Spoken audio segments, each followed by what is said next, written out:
Yeah, I'm a little late.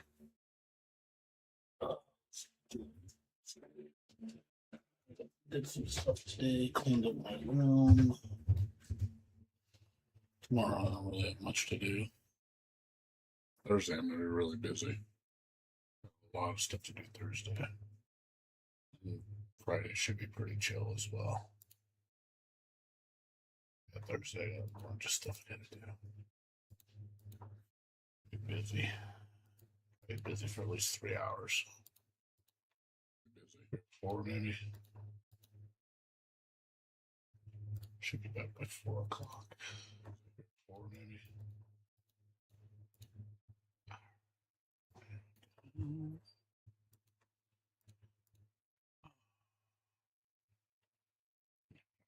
Here, I'm gonna update my computer. Been a while since I've updated it.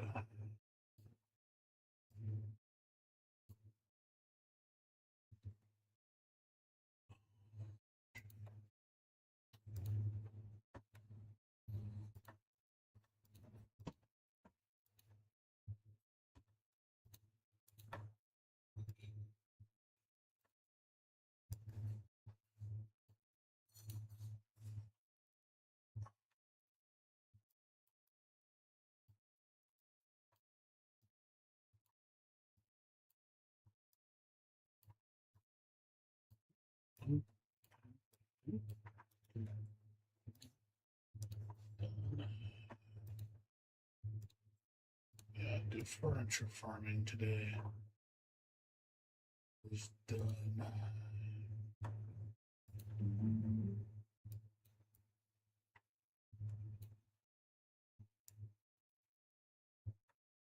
Yeah, looks like there's something bonus. Diamond locations.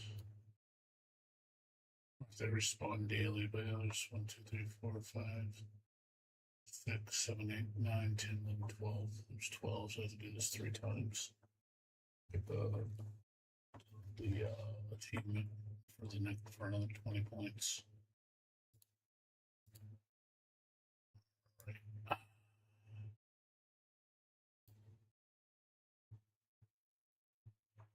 Alrighty. Do some Everness.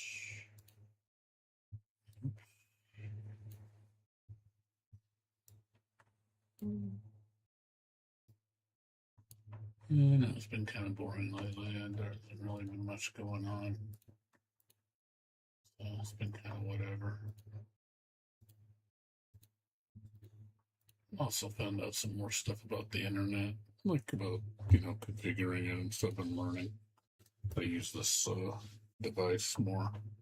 So it seems like the perfect combination that I can get it running is on band 41, 71, and 2. Seem to give me the best results if I can connect to it reliably. If not, then the next second best would be 41, 25, and 66. Seems, yeah, definitely. SA mode does not work very well. I tried using SA mode just for connection, and I upload a shit no matter what method I use. It doesn't matter what bands I connect to, it's just shit. The download's great, but the fucking the upload is garbage. So it's definitely not worth that. Oh, survey time. We got a survey. Let's take it. So very satisfied, definitely. I played since launch and I'm still active. Shinku, I love. Rui's cool. She's alright. It's good. But Shinku, I love. Both of them? Let's see. Skill kit and mechanics. She's beautiful. I love her personality. She's a really awesome character. Voice acting, she has like a raspy voice, so it makes her sound kind of cute. I'm very satisfied. Only thing is, her dodge feels kind of weird. I'd say satisfied. It's not. The dodge is the worst part of it. I think she has one of those. Her dodge is kind of eh. And it's just a dash forward. It doesn't feel right. Combat strength. Yeah, she's very good. Powerful. Her dash dodge. Her dodge feels a bit off.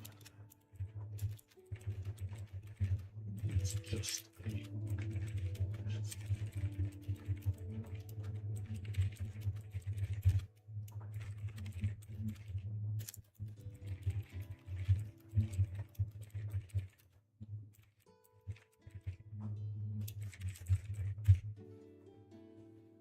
it's probably the worst thing about her.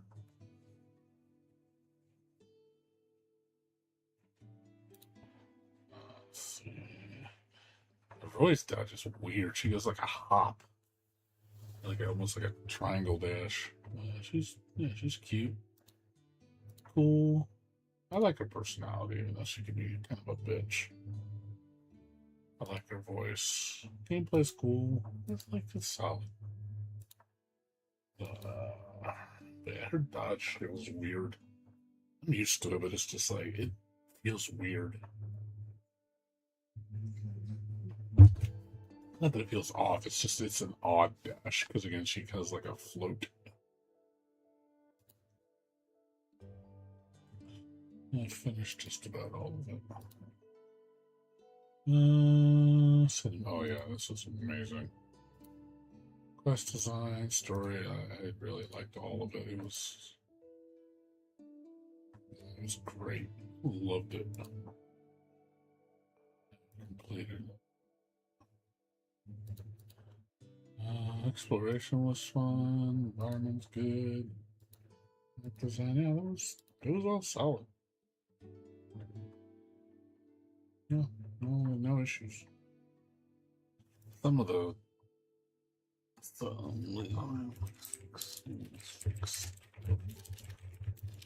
fix the bugs.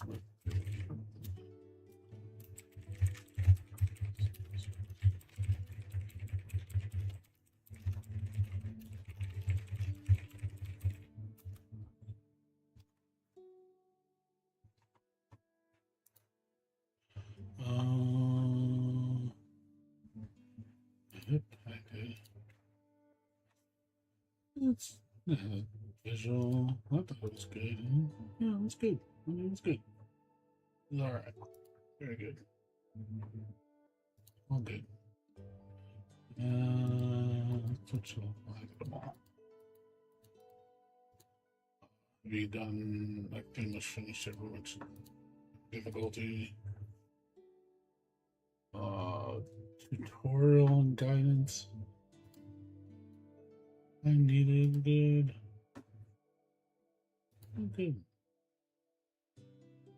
Fun factor.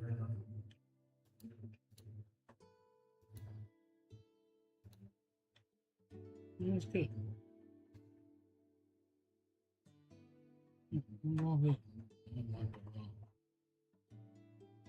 Story was fine.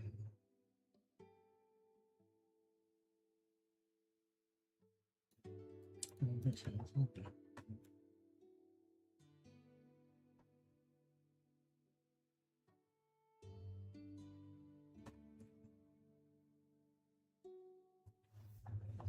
Yeah, fun.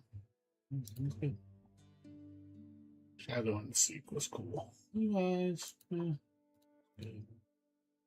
Fun factor, nice. It was a good game. Satisfied. Very satisfied. Going down was interesting. Yeah, some of the rewards. Yeah, the last rewards were kind of difficult to get.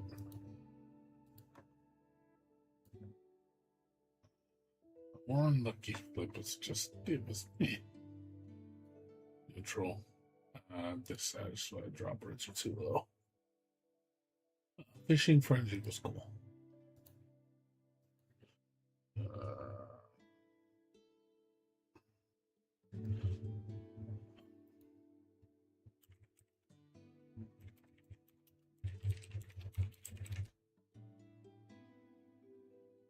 use slash horrible drop rates. Please, please. Reintroduce.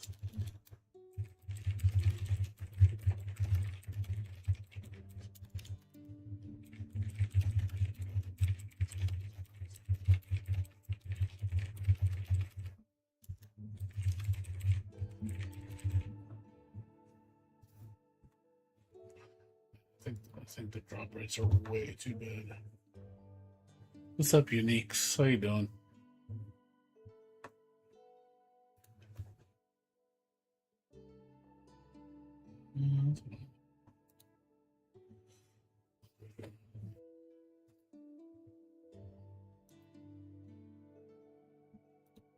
Definitely. Content.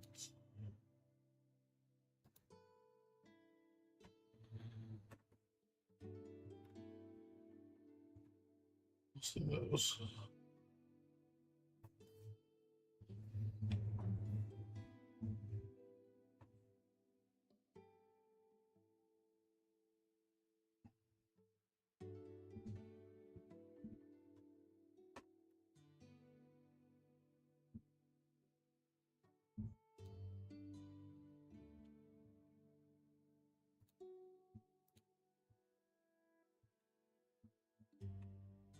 How you doing, Unique X? You doing all right?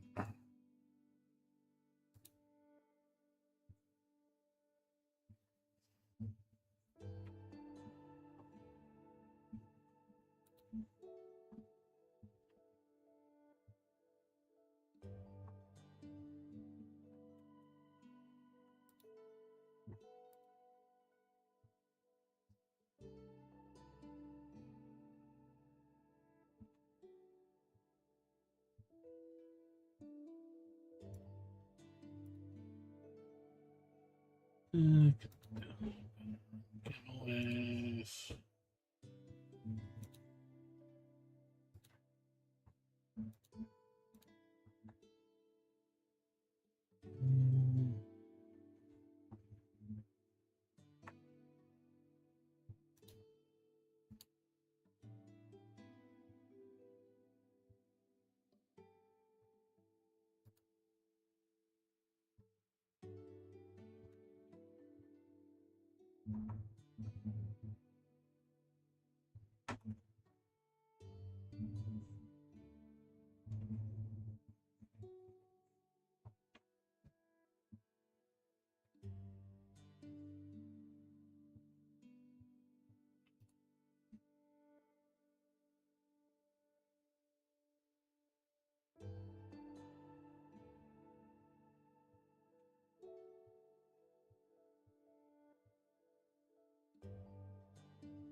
She's a Cindy.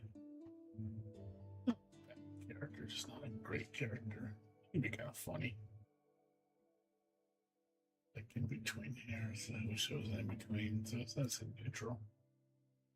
I like her. She's really sweet. Chaos is cool. He's alright. Others likable, very likable. Cool. She's a little sweetheart. She's a little sweetheart. She's cool. Like she's a lot. I like Hannah. She's spunky.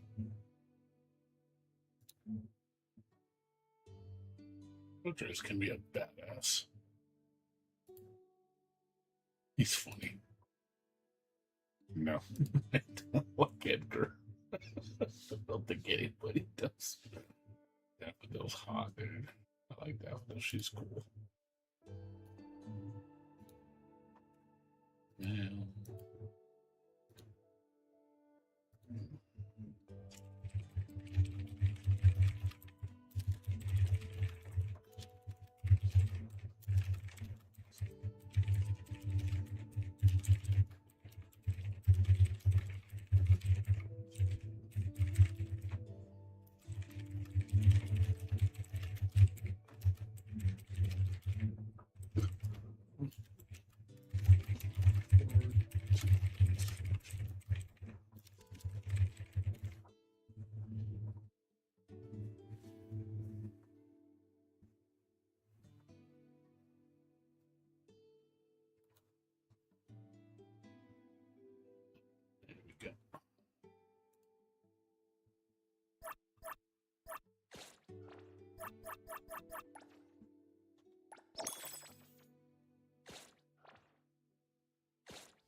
The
best choice is gathering.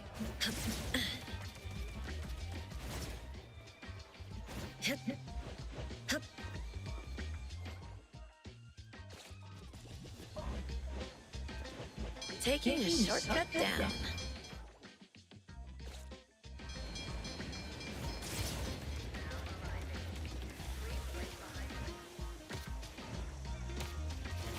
What's up, dude?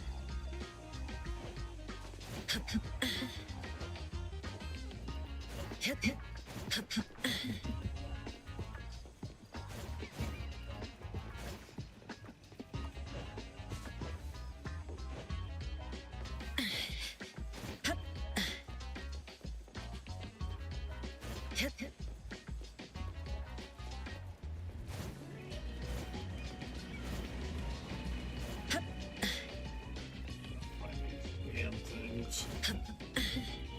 That doesn't anymore.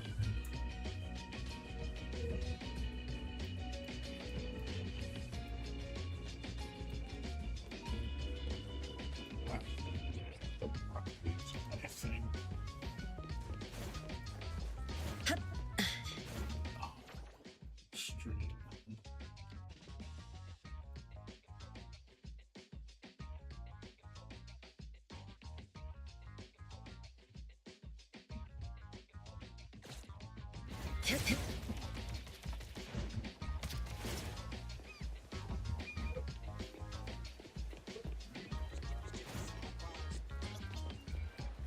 Can you not get them again?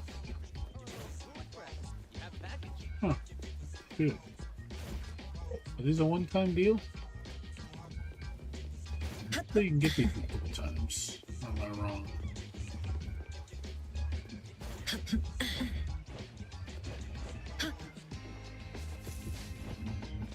Damn, wow. Maybe you can't get it more than once. So you downloaded Arknights. And what happened? Oh, you got Camille. Oh, that's cool. He's a character you wanted.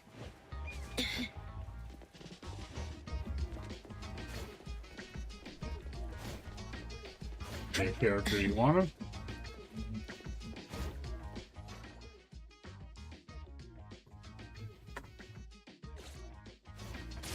You're gonna get these once.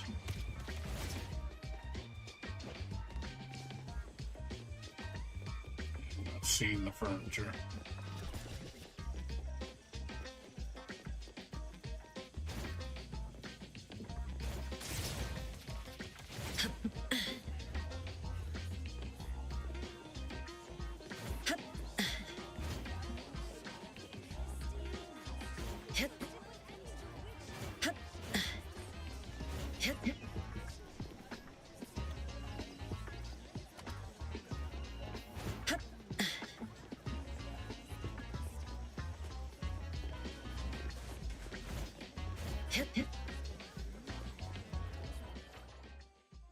You don't like men. You don't like the Chads. A taste of the season. Can't always get the booty. Booty's not always on sale. Maybe if you can't get these more than once, maybe I was wrong. Maybe furniture's a one-time deal.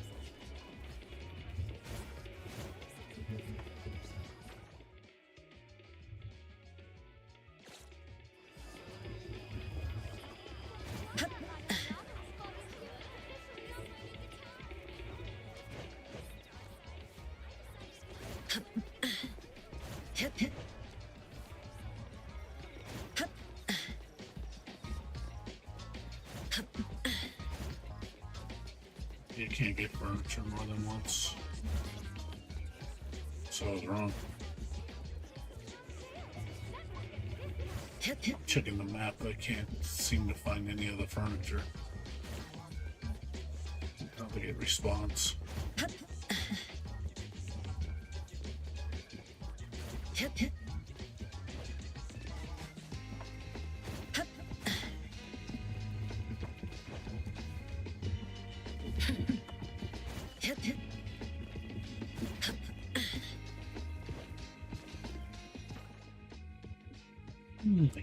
Why is this so hard? I thought the game was. I thought the game. You said. I thought the game would be easy for you.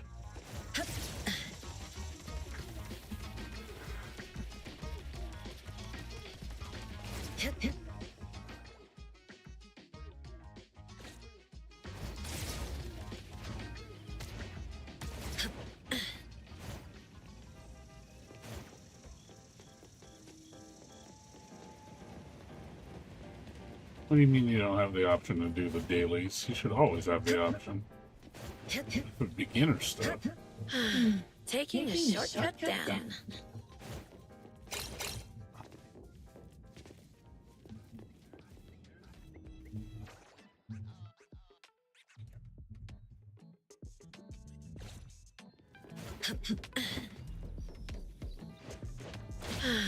If only I had wings.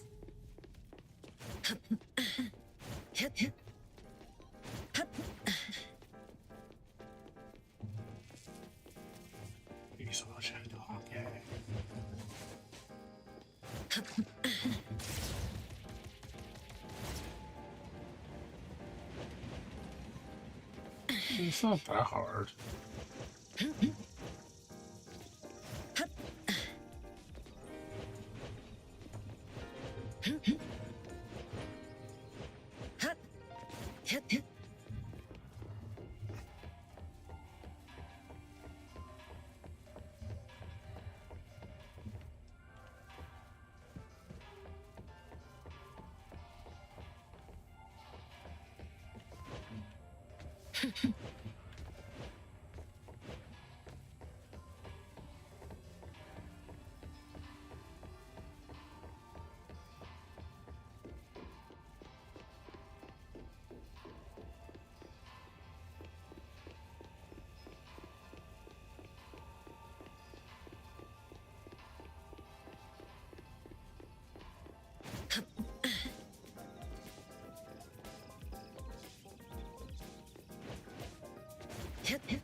You just gotta learn. That's just part of the game. You gotta relearn the game. You don't know the game. It just takes time learning. You know, it took me weeks of playing to learn everything.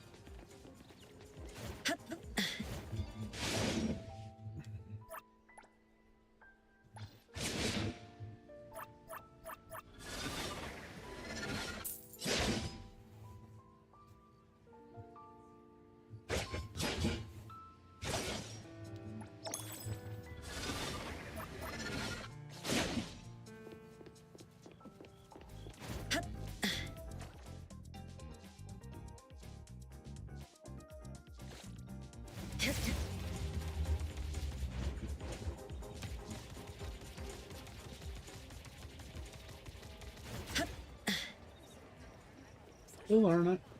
Just take your time. It's no rush. Ain't going nowhere.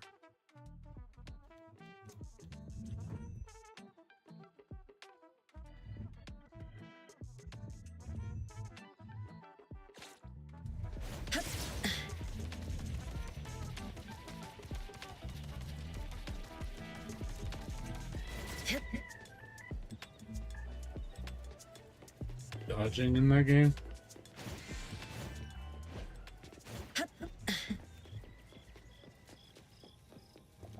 I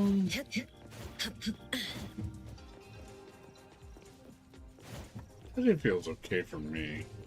I mean, I do prefer. It's not my favorite, but I don't know. It seems okay for me. Not the best, I know that. Definitely not. I had Wu was a way better dodge. Game.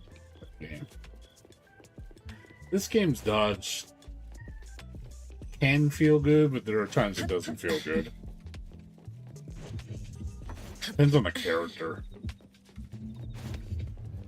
I don't like Shinku's dodge. Shinku's dodge has her active frames feel kind of off. It's because of how she dodges. She dodges, she does a dash when she dodges, which I don't like.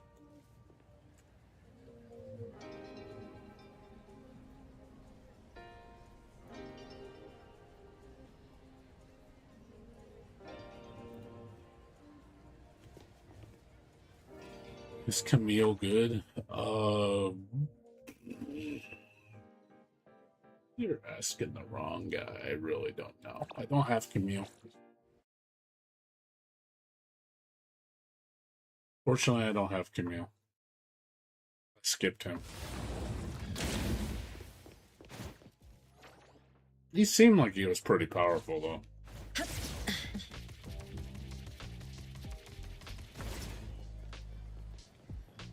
I skipped all the male characters. Again, that game, unfortunately, I cannot get all the males and get all the characters. Just because this currency is an issue.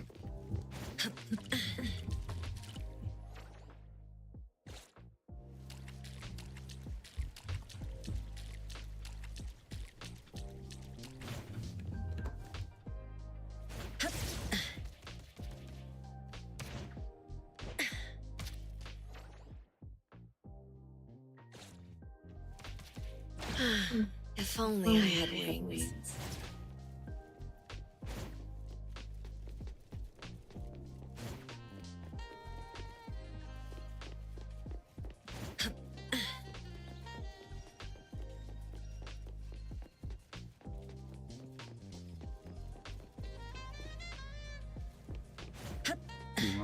Does weekly cleaning somehow I mean, you gotta work with what you have, that's for sure.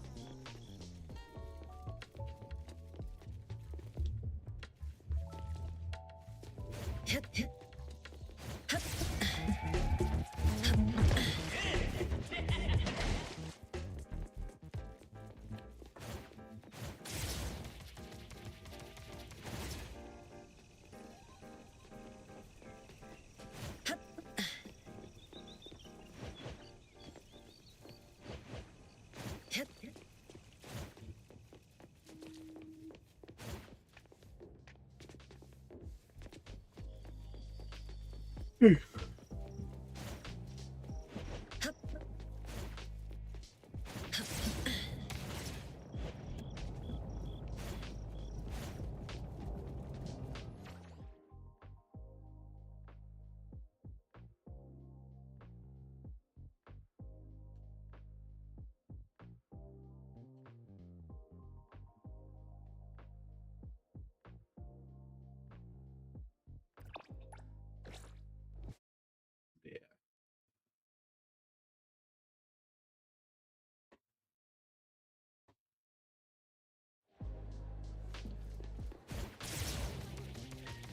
Yeah, just take your time, dude.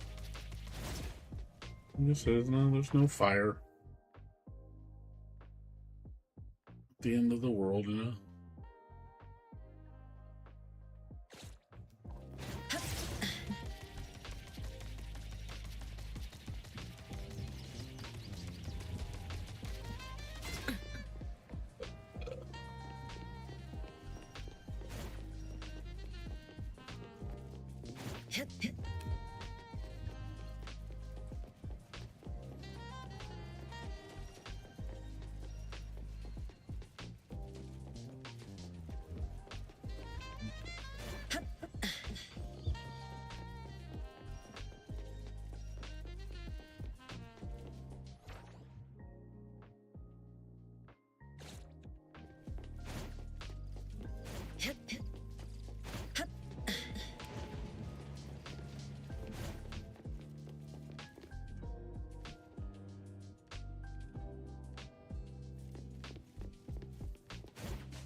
Just keep playing, dude. You'll get back in the groove of things. If you can. Stick to the plan.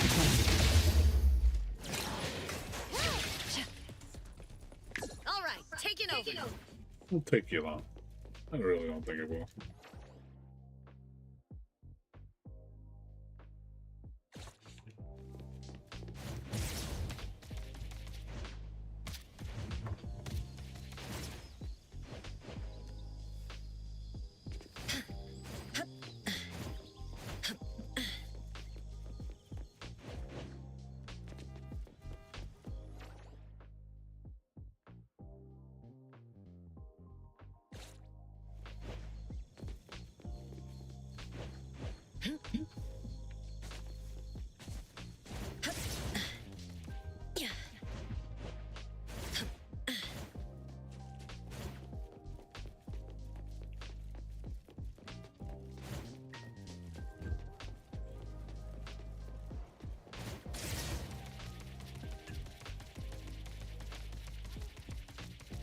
I think the furniture's a one-time deal.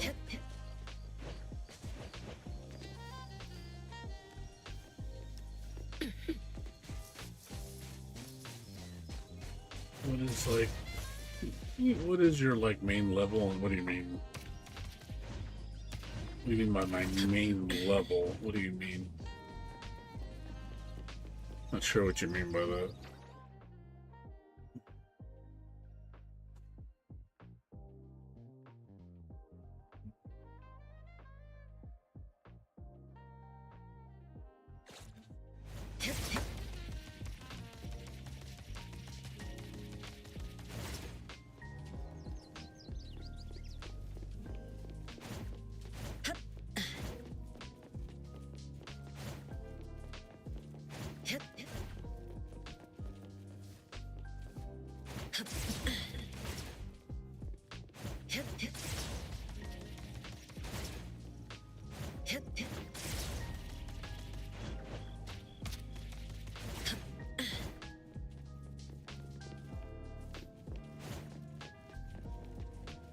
Hunter level? Oh, you mean my... I forget what it's called in that game. I'm level 60. I've been capped for months.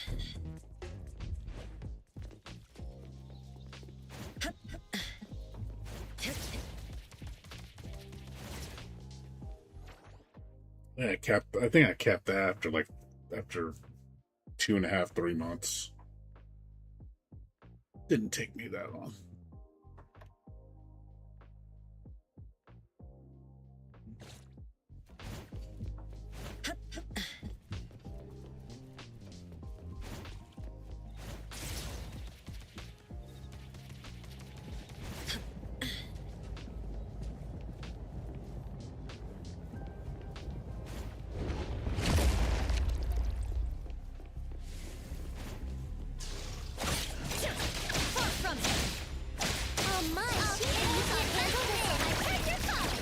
Don't worry, I'll handle this.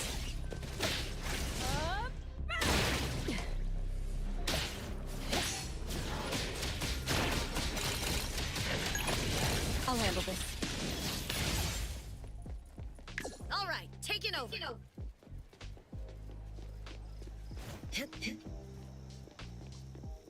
50. You're only 10 levels away. Won't take you. I mean, it's the slowest levels to level, but just keep on it. You'll eventually get to 60.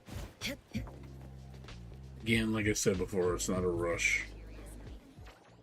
You don't need. It's not a rush to get to the highest level. Finally got a chance to go out and have fun.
Sure, lame.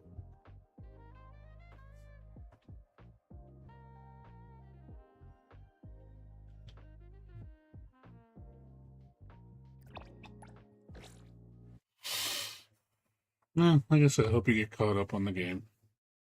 Like I said, just keep playing.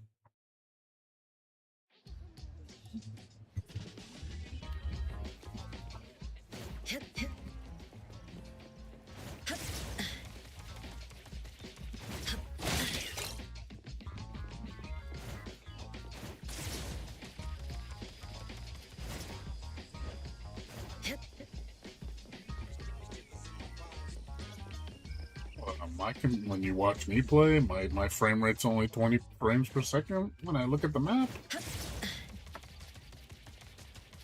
Is it when I'm playing the game?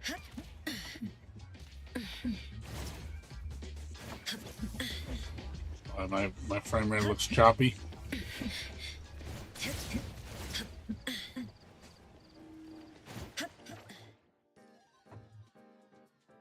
Didn't seem choppy to me.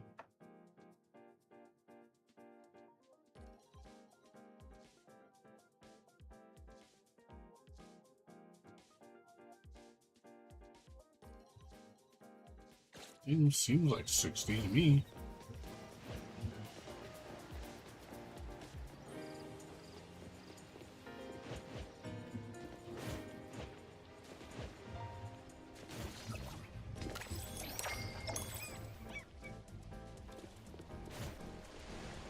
Again, what kind of computer do you have?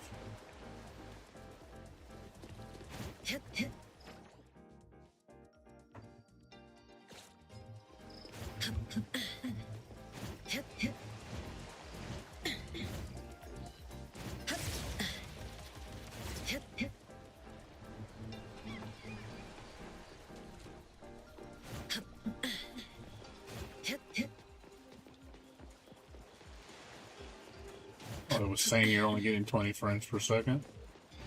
I can put my benchmark on if you want to see mine. Afterburner. I'll run Afterburner in the background. You see mine.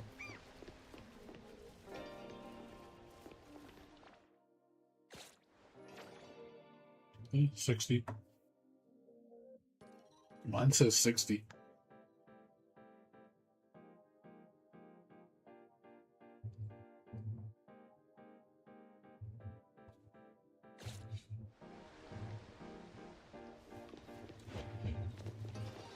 You have to install MSI Afterburner and configure it if you want to have a detailed setup like mine.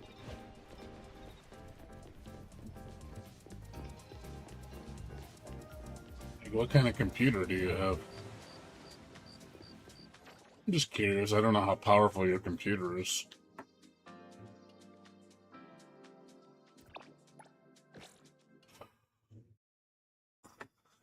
Are you playing on the phone? You playing on a phone?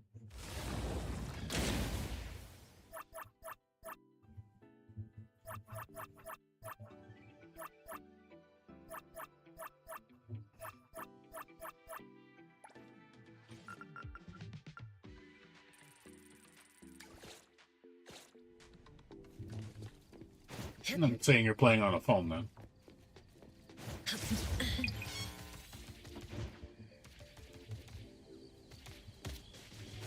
Oh, tablet. Let me see. What do you have? Kind of a tablet. Tablet, I think, is always going to always have performance issues because it doesn't have a dedicated GPU. Usually have an APU or onboard graphics, which is usually really weak.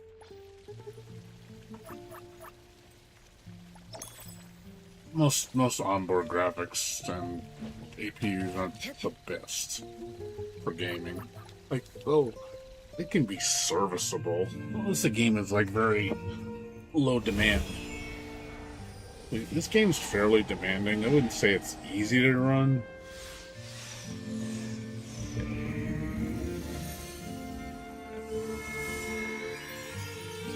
I could look it up and compare it to my computer. You can see the difference. Competitive games like Valorant issue bans based on the motherboard's hardware ID, HWID, not the... Stop.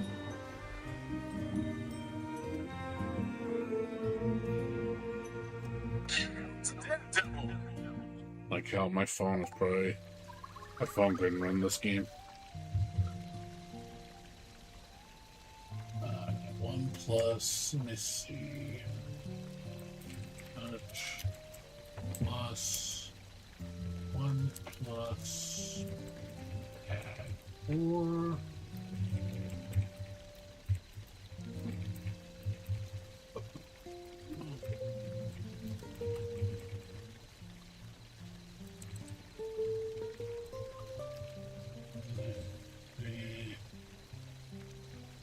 Acid.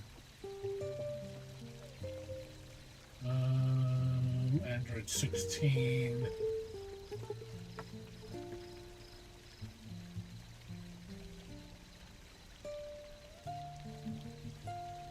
What's up, Uniques? I'm on American server. This is yours. It's $700. It's a flagship too.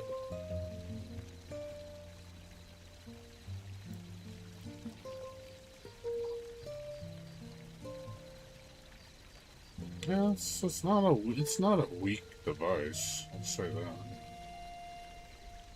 Seems pretty decent.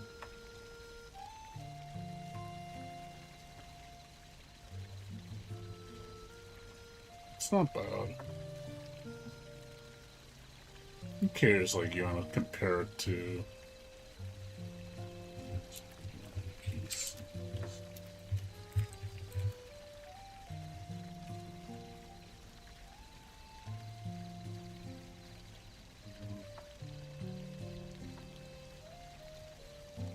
I'll give you my specs.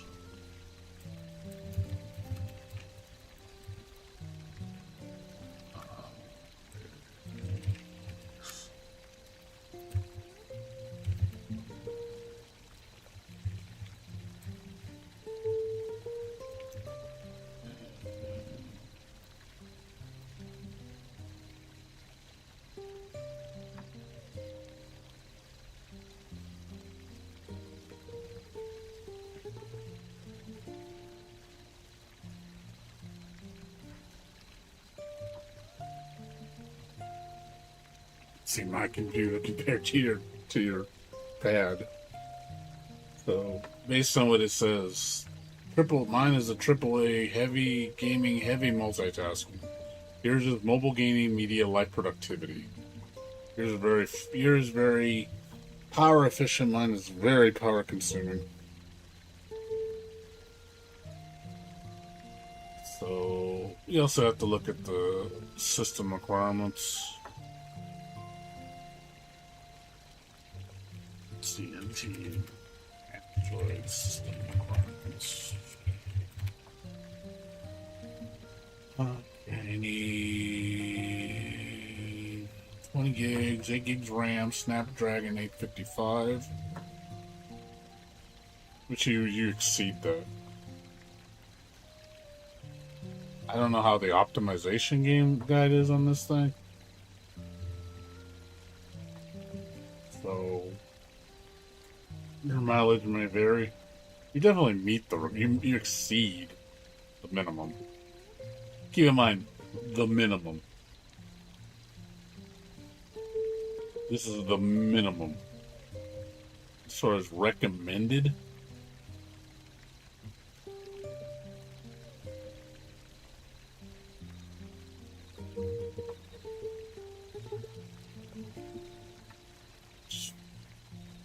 Yeah, it's like you have, like I said, you're better than what it offers. But again, no, I'm just saying, I'm just doing the comparison. I mean, I know your tablet's not going to compete with my computer. You know, for a tablet, it's good though. You have one of the most powerful tablets on the market. Because it says flagship, so that means you have top end. I'm curious what the top end tablet is compared to a high end gaming computer. I would say probably your RAM and my RAM are probably in the same league. Obviously, I have 4 times the amount than you do. Your CPU is probably a little slower than mine. The only thing is, I noticed yours doesn't literally list a GPU per se. So it's kind of like, yeah, I don't know how powerful the GPU is in your device. I'm guessing it's nothing crazy. But it's one of those you're going to have to tinker with it. But yeah, it depends on the game itself, because some games run better on PC, and some games run better on mobile. Like Wua, for example, does not run very well on mobile, because the specs are I think most people's devices have a hard time running Wua because it's so high spec. Because the game, I think, is more designed for a PC than it is a mobile device, which is not smart. You should always make sure your mobile device game can run very efficiently, because that's where you're gonna have access to the most users. You don't want to make the game like too hard to run, because then people are gonna be like, "Oh, I got to spend $800 on a phone or something just to run the game decently." You don't want to do that. I was just curious what the specs were compared to mine. I'm just kind of seeing like what ballpark your device is in comparison to mine. Like how much of a league difference are we between our devices? Thanks for inviting me. Because technology has improved quite a bit. I mean, there's some stuff that will be on par with my PC, and you're like, whoa, and it's impressive. So I'm curious, like, how far the technology has come. Where it's like, damn, like, that's cool. I wouldn't get jealous. I'd be like, hey, if your phone can beat my computer, or your tablet can beat my computer because technology advancements, that's crazy. To me, that's crazy. I wouldn't like take offense to that. I'd just be like, damn, that's just, technology has really advanced a lot. It's impressive what the mobile devices can do now. But it's expensive. I mean, like, you want like a flagship phone, you're gonna spend like $1,200, $1,500 for like the latest Samsung. But that thing is powerful. That thing will game like nothing. I wouldn't say it's on the same par of the top end gaming computer, but it's still impressive for what it can do. Like, I think my $1,000 computer would be on the same par as that $1,200 phone.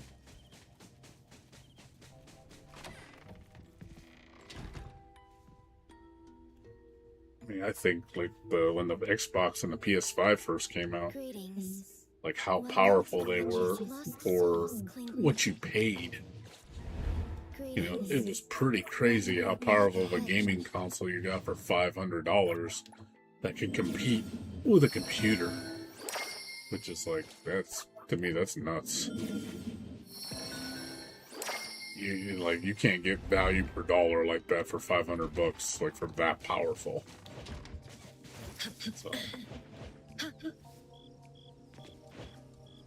obviously, it's not like that now. It's screwed up right now. Devices, you definitely don't get your money's worth anymore.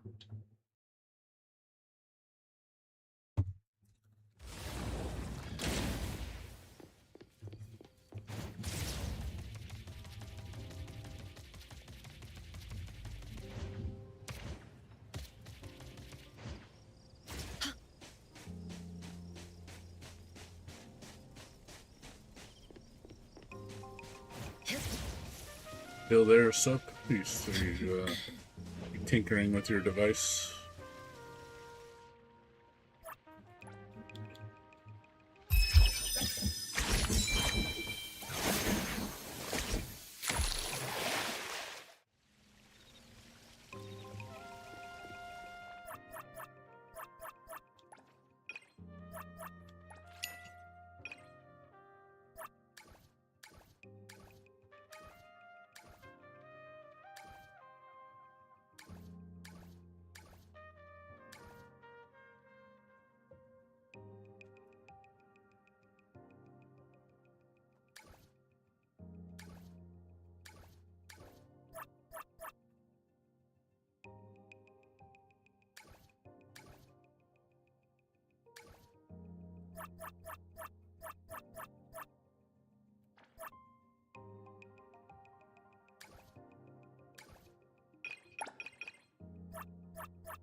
another miss. Hey! The most I can handle.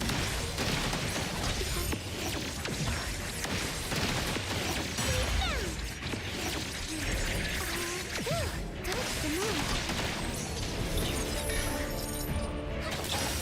Taking off. All everything.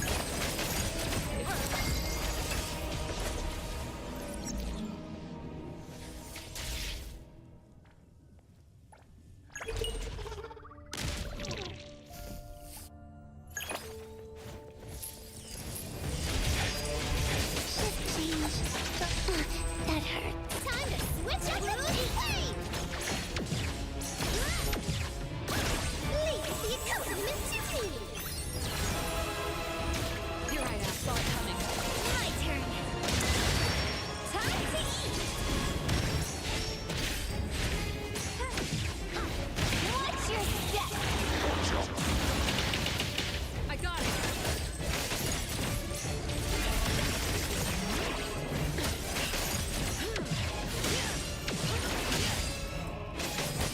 No mercy. What you see is an illusion.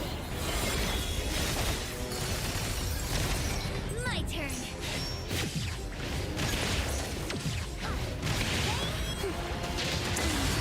Let's all go home early today.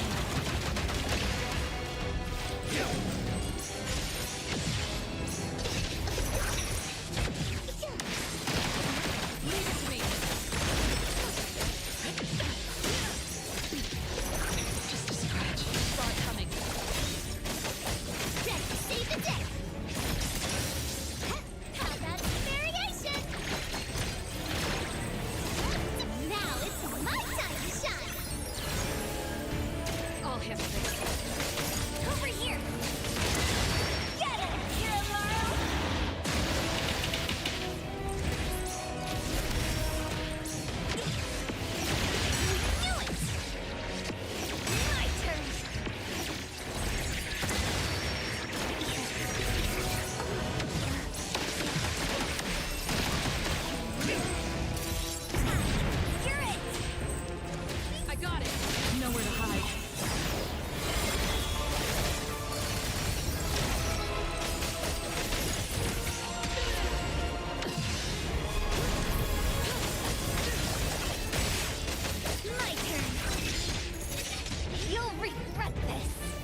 Oh, nowhere to hide.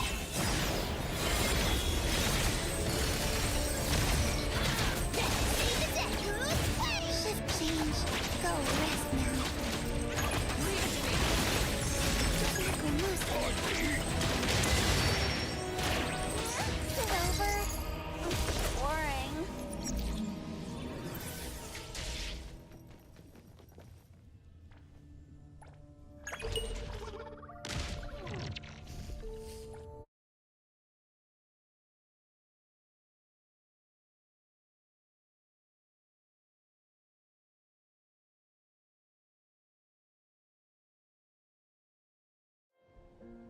Lacrimosa can handle it.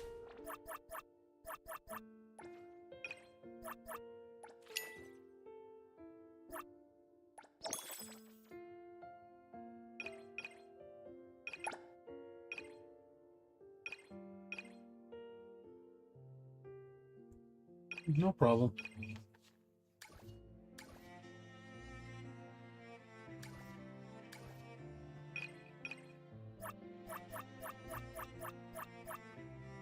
So I wasn't like comparing my computer to yours like I was trying to belittle you. I wasn't.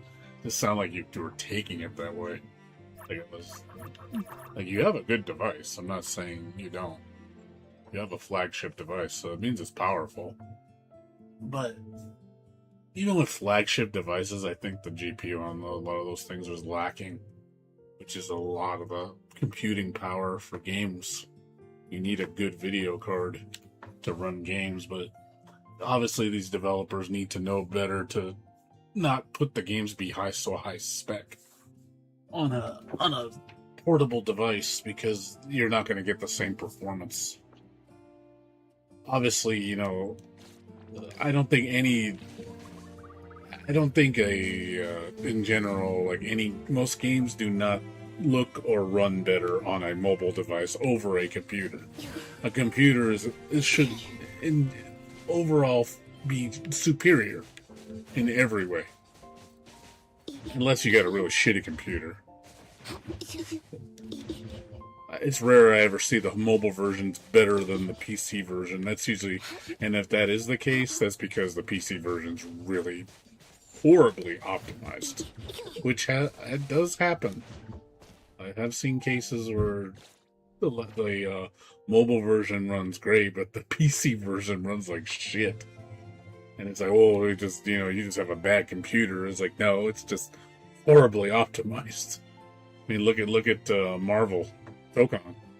It runs and looks better on PS5 because of it's better optimized. If you look at the PC version, it runs like shit. Like, you can have a $5,000 computer and it runs like shit, which is, unacceptable. It's like that a like a $600 device can outperform a $5,000 computer. And it's like, yeah, that doesn't make any fucking sense. That to me is like rage-inducing. That would piss me off. Spending all that money just to have your product, have your experience be that bad.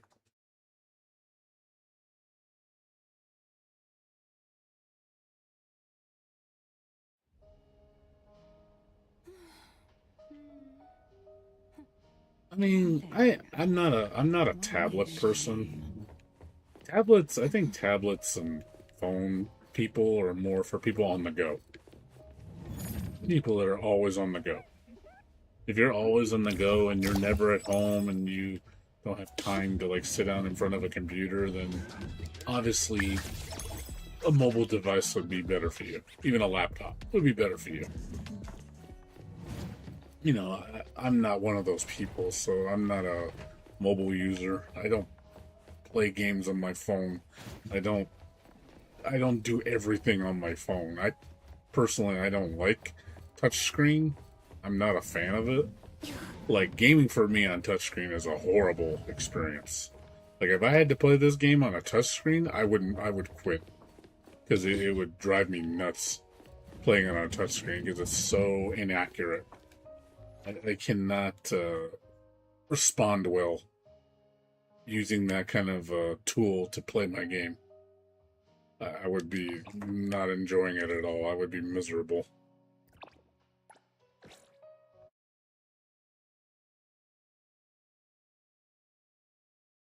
Some people, they prefer playing their games on their phone, and they're used to it.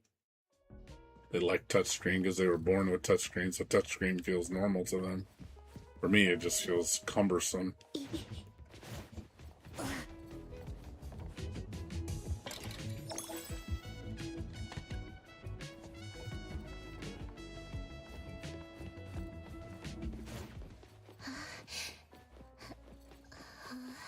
I take a wrong turn?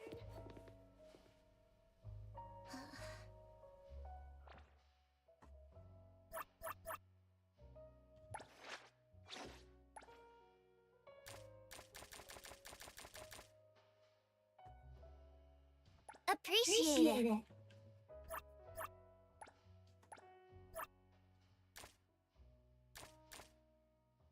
What a wonderful gift. Thank you, appraiser.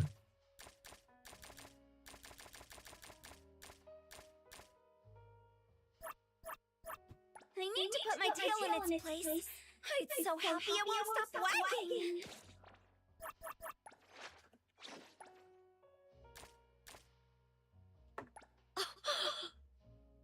Don't regret giving me this.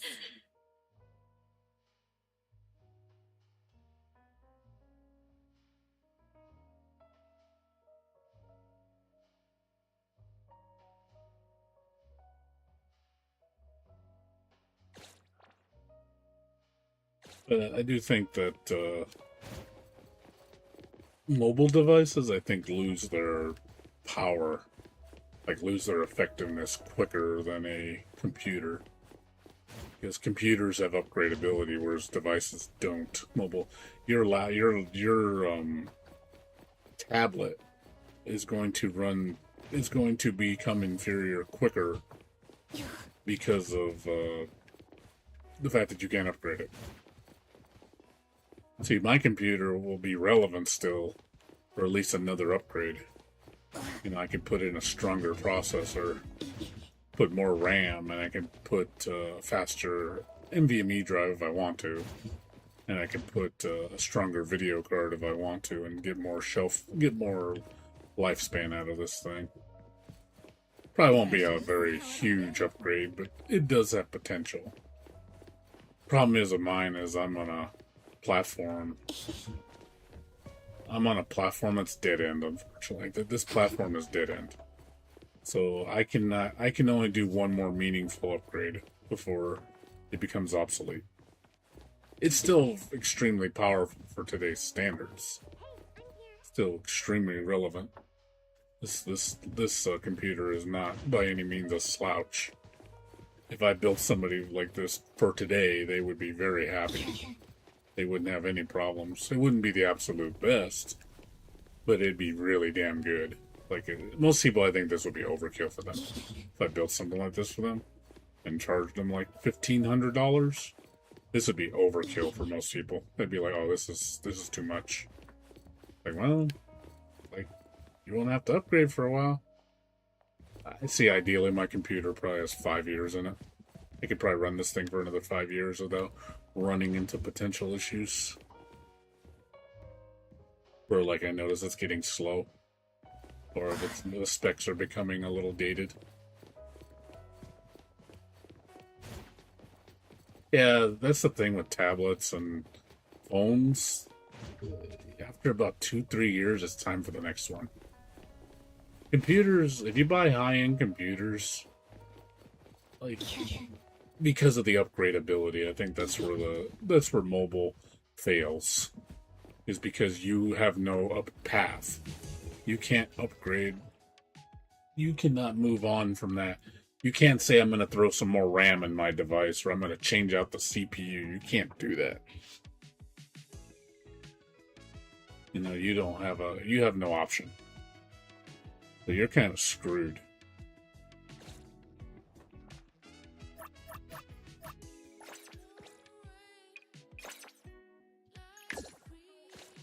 And that's the downfall with owning a mobile device. Like my mobile device is decent. You know, like it'll do the job. It's mainly for It's mainly for browsing websites, you know, stuff, and really basic gaming. Like I would never game on my phone. Like it can't do it. I played Wua on it, and it ran very poorly. I could only get like 20, 30 frames per second on the lowest settings. So it's just like, you can tell that's not a good experience for me. So I was like, hell no. I would not. It could run it. It just doesn't run it very well.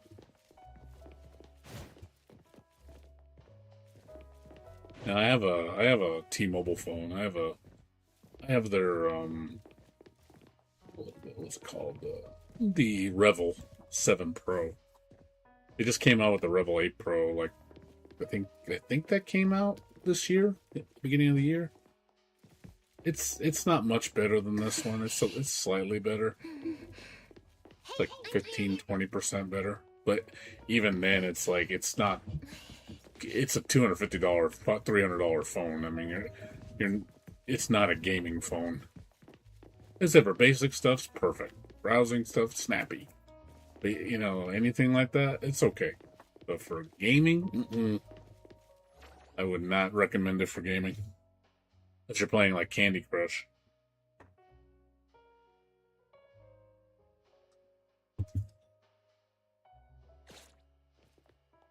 Landline? What do you mean landline?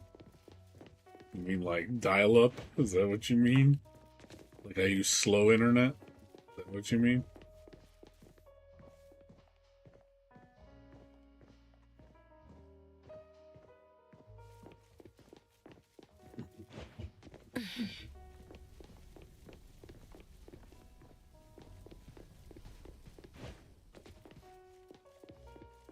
My internet is not by any means like dated.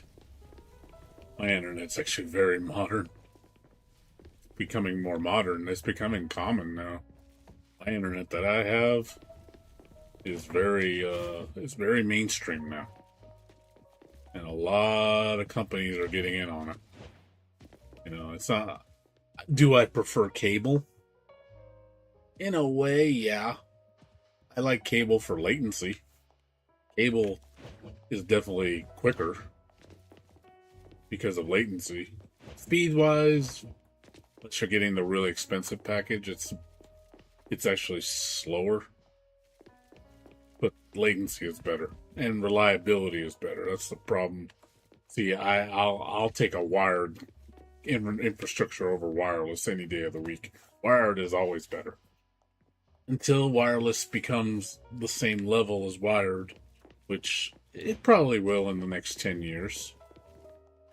I can definitely see it happening within my lifetime.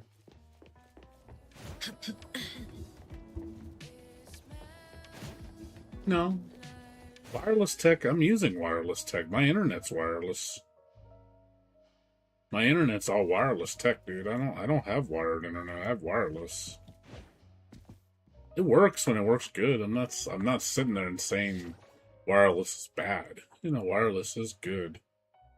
It's come a long way, dude. Like, wireless is crazy how good it is now. I will give wireless that.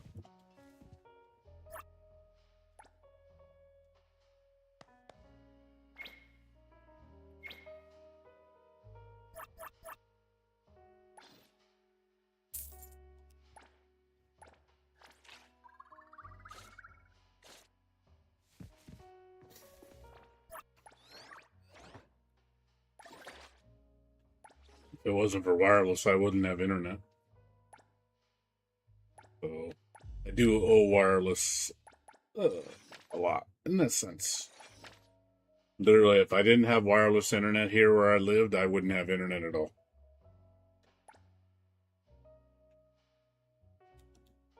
But I will say wireless technology has really come a long way. It's pretty crazy how fast it is.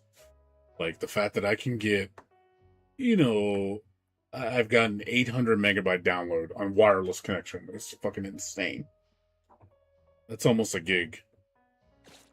You can get a gig on wireless if you have, you know, optimal connection, like perfect environment. You can do it, which is insane. You know, the fact that you can go over the internet, over wireless signal, 1 gig speeds is just crazy fast. That is definitely next level. I thought that was like wired only capability.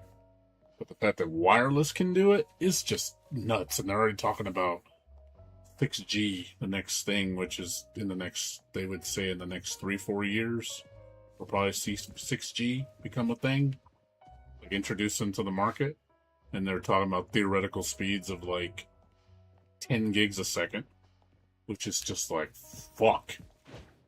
10 gigs a second on wireless? That's like, wow. That's blazing fast, dude. I can imagine how fast you would download a game. How many seconds you can get a game in. Imagine downloading like 100 gig game in like 10 seconds. That's just like, jeez, man.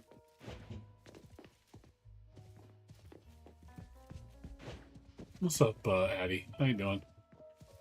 We're just talking about wireless tech. But wired is still better. I still think wired is better regardless. But I think wireless will eventually catch up to wired. And it will be, the improvements to wireless will get to the point where it can be on par with wired. We are going to get there. At that point, I won't care then. If wireless is as good as wired and it's like 99% reliable, then sure. Why not have wireless? I like wireless is less messy. It's also cheaper infrastructure. You don't need to run landlines. Butler lady? You can't even see the butler. You just see the clothes. You don't even see the actual character. He's invisible. Am I into butlers? Butlers are cool. Nothing wrong with having a sir. Good sir. Good sir. Now, would I want a butler in real life? Do I want to pay for a servant? No. I would never own a butler because one, I'm not rich. And two, it's too much for me. I can do things myself. Butler is a rich thing. That's a rich person's thing. You're a millionaire, maybe you can afford a butler.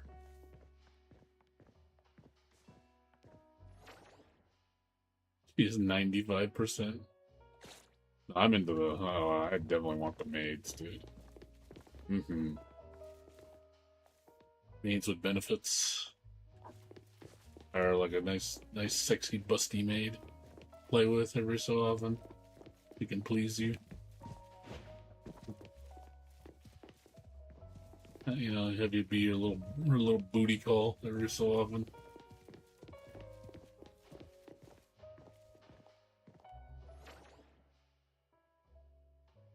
What was that? I forgot what I was doing.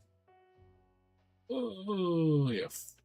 Fishing, I'm gonna skip today, I think. Let's skip on fishing for like 5 days.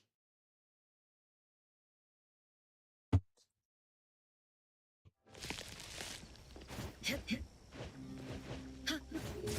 me see, make sure. Waiting for my weekly energy to reset so I can use fishing to spend. Only I had wings. So I don't have to spend so much time fishing. Fishing is just too slow. I'm using the event to level up my fishing to max. Only I had wings. This event helps a lot.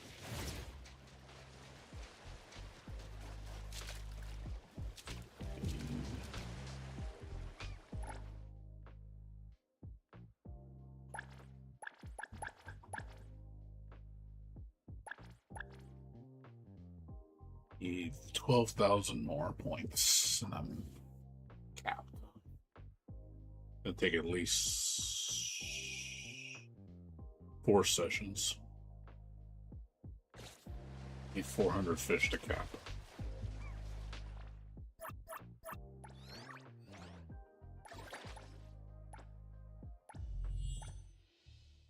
100. I got 7 days left, so let's see, Wednesday, Thursday, Friday, Saturday, Sunday, Monday. So I got 5 days. It'll be 5 days, and then and then the week of reset, I'll get all my points back, and then I think I should have. I think it's 1,600, 1,500. So I should have like 400 fish in the bucket. I can spend. I can catch all those fish on Monday, and then cap out my points for the week.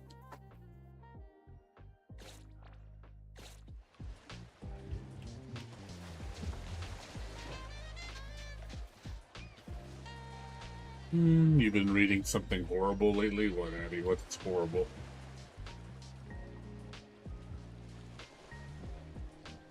Yeah, like I said, I'm self-sufficient. I can cook and clean and clothes, and I can do that myself. That's fine. I'm not gonna. I don't need someone to do that for me. I do my own. I mean, I mow my own lawn. I take out my own trash. I clean the bathroom. I vacuum. I do all that stuff. So it's not like I can't do it. I'm used to doing it. I'm not gonna pay someone to do it. So I'm just not that kind of person. I couldn't afford it anyway. I'd be broke if I hired a maid or a butler. I would literally be broke. It cost me. It'd waste all my money and my savings if I did it. I'd literally be broke in a year. If I had to hire a butler.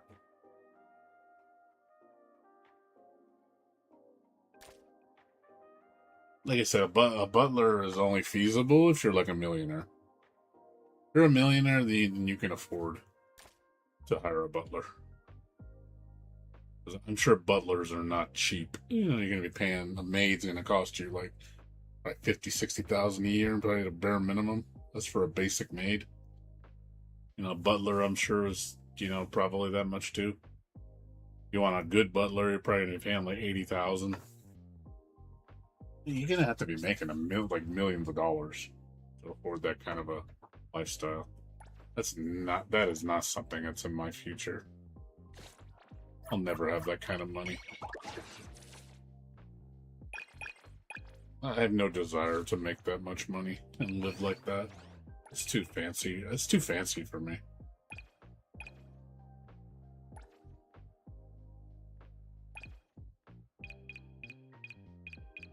No, I'm not that kind of person. That's living beyond my means. So it's just that's not my lifestyle type. I'm a simple guy. And I'm single too, so I don't have to.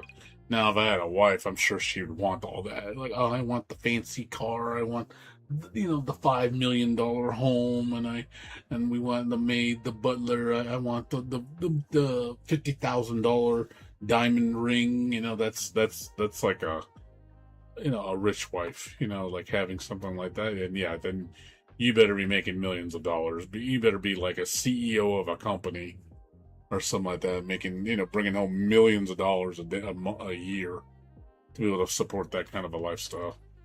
Which is like, what, less than 3% of the world's, people's population that have that kind of wealth.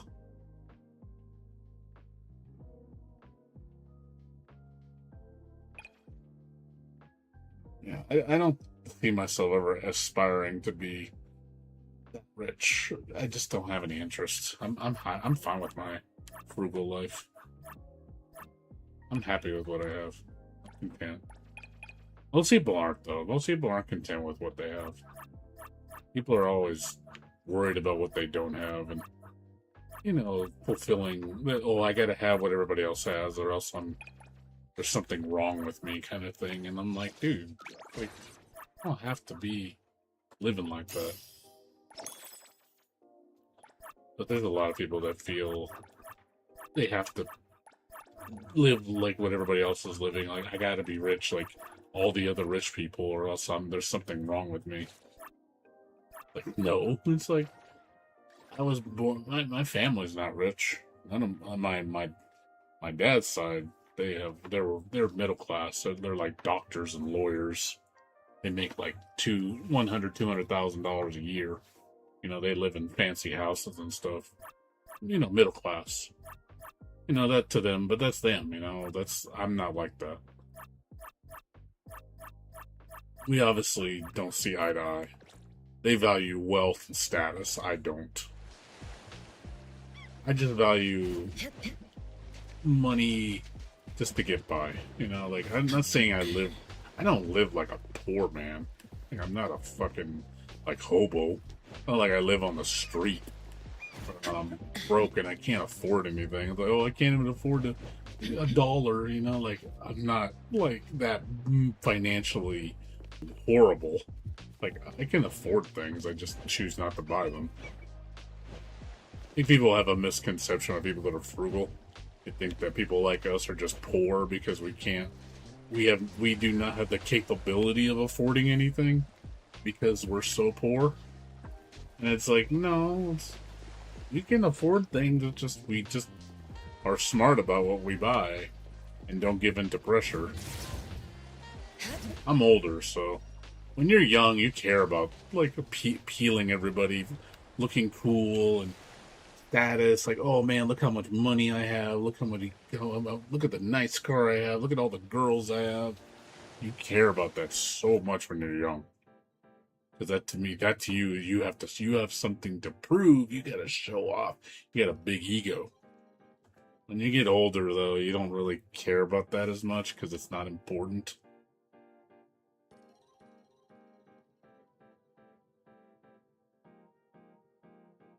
Yeah, but I'm not. I'm jobless right now. I don't even have a job.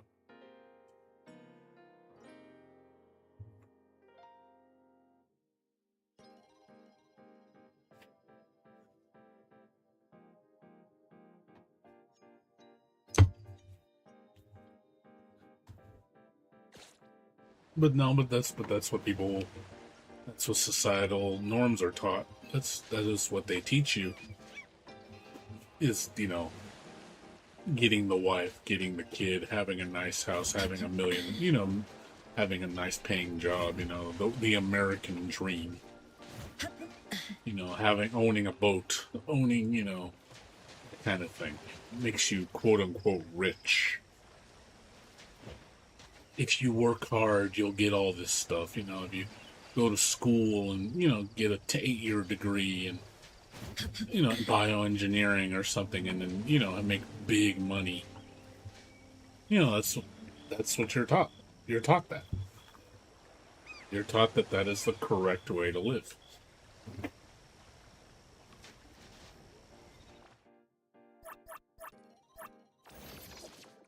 You know, but I'm not like that. I'm by world standards, I'm literally the definition of poverty. I am literally the definition of poverty. But they would look at me and go, "Man, you must be one of the poorest persons I ever met in my entire life." And you know what? Let them think that. Let people think I'm the poorest person they've ever seen in their entire life. Oh, you're so poor. You have no money. Oh man, you must sleep in a garbage can. You're so fucking poor. And I'm just like, yeah, and I just agree with it. Yeah, I'm not poor. I'm just apathetic. Oh man, I'm the worst person ever. You just agree with them, so they shut up. Honestly, I don't want people knowing anything about my financial well-being. So if people think I'm broke, cool.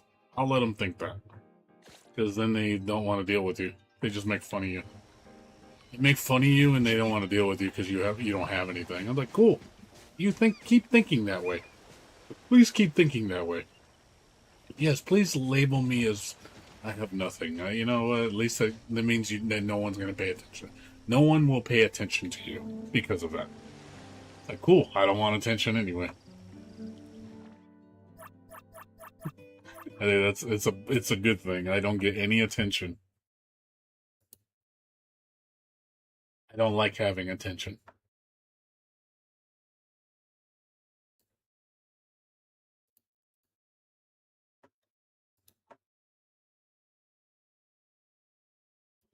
Because Either one, they aspire to be because they want to be like them. It's jealousy, or it's again to feel superior. People care about, dude. People care about what everybody thinks on the internet. So they care about any little dumb thing. They care more about what people that don't matter in their lives, what they think, rather than people that do matter. People will go on Twitch and be like, Twitter and be like, you know, put so much time and energy into what everybody else thinks. And that means more than anything to them than paying attention to their own personal well-being, people that actually matter, things that actually matter. So it's people are dumb, dude.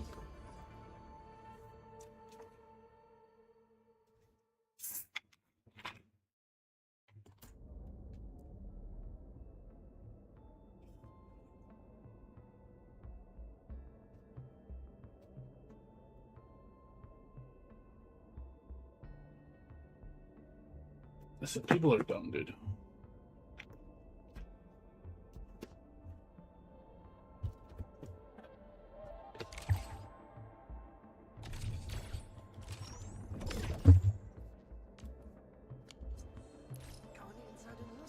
Ooh.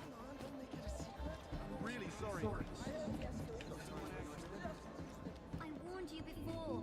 Don't touch the pressure valve. Do you know how dangerous that was? The engine has been wrong.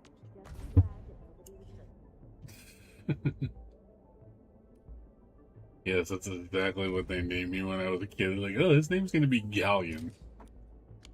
Because that's totally a normal American name.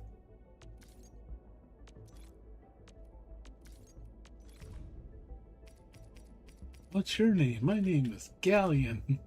I don't think I've never seen a kid named Galleon. This is like a total video game name. I've only heard it in a video game. I've never heard anybody in their real life named Galleon before.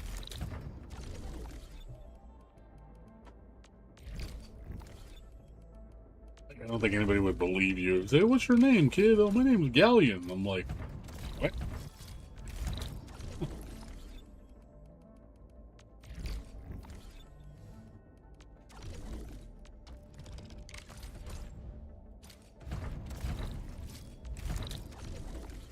Evangelion? No.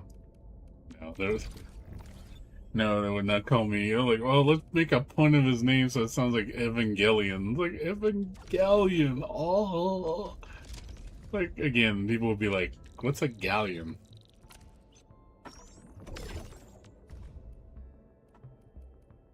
The thing is, if people even know who the character Galleon is, or they...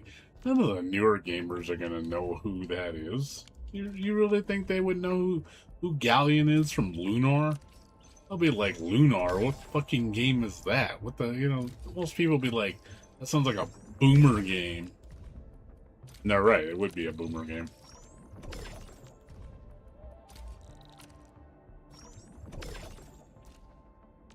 It would be a boomer game, you know.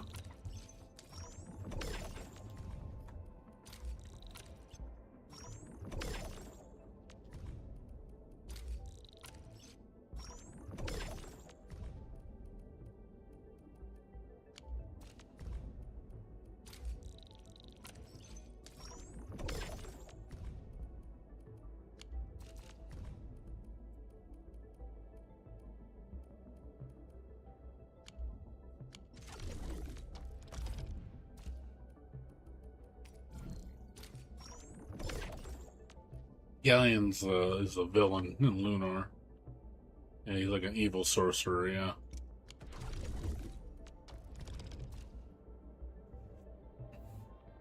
Magic Emperor Galleon.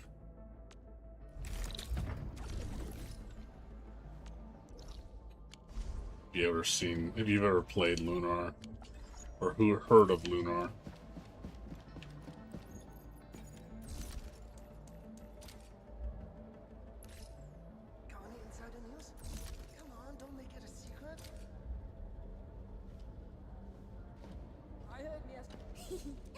Found this little souvenir while I was scouting the venues. Take it and let it make your day. Anthony! Here, it's yours. Thanks for keeping me on your mind. You just wrapped up a mission. Hi, Endman! Here to watch my rehearsal? I just...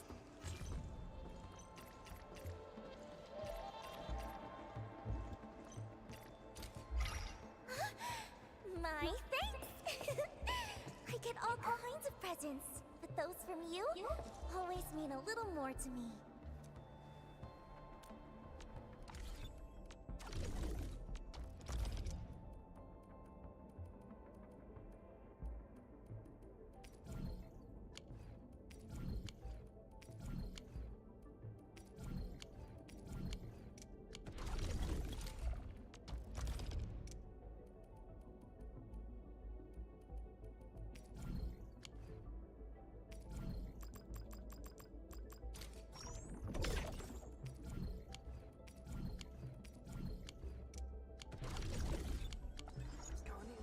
Hi, Endman!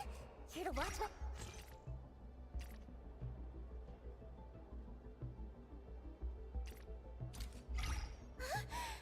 My thanks! Hi, Endman! Here to watch my Nathan Gallion. No.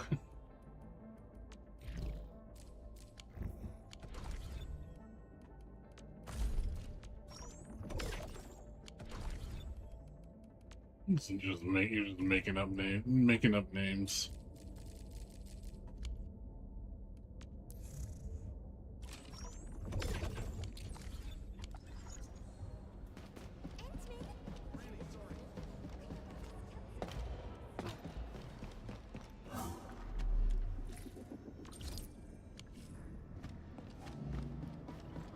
Just be glad that nobody was hurt. Come on, don't make it a secret.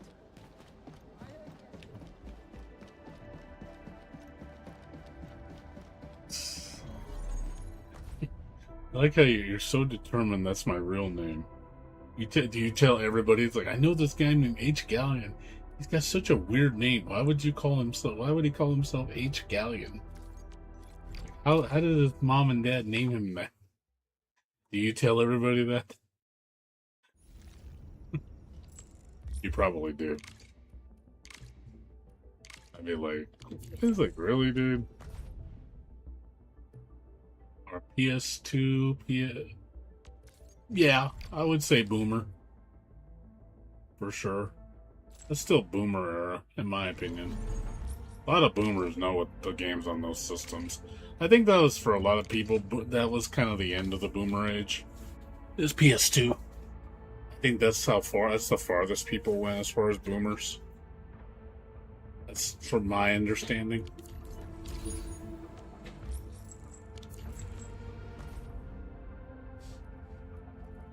Most people that started off with like Nintendo ended around PS2. That's pretty normal.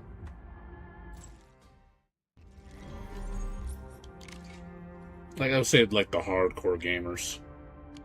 Like the basic gamers, you know, obviously probably N64, maybe PlayStation.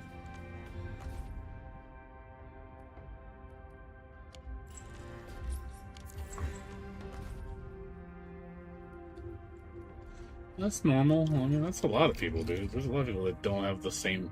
Most of my friends don't have the same interests I do. Doesn't mean it's bad. It's just how it is. You can't make someone like something that you like. None of my friends like gacha games. I only know like one or two that plays them. Most of them don't, though, because they just don't like gacha games, and that's fine.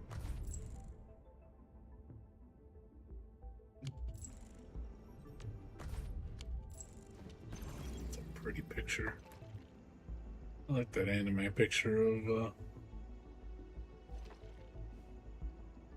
me see that one again. It's cute.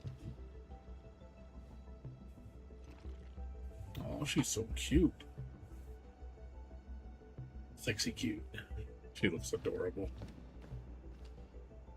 I like that picture a lot.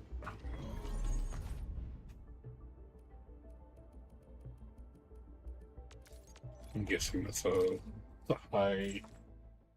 You need multiple copies to get that picture. I'm not gonna spend money for that shit.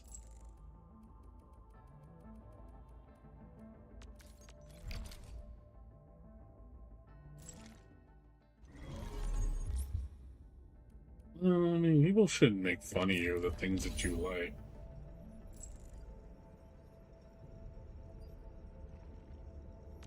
People shouldn't make fun of the things that you like. If they think your gaming is dumb, then it's like, well, then that's your opinion. It doesn't mean it's dumb. A lot of people that play video games nowadays, it's pretty normal. Socially accepted now. Yeah, people telling you that you're dumb for playing games, it's like, okay, well, you're dumb for liking fantasy football. You know, I can say that, but I don't care. There's tons of people like fantasy football and swear by it. To me, I could care less. But, you know, people can like it if they want.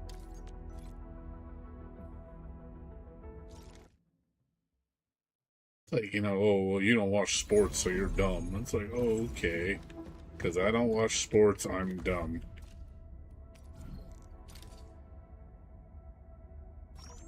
Saying, oh, you don't watch sports, you're not a real man.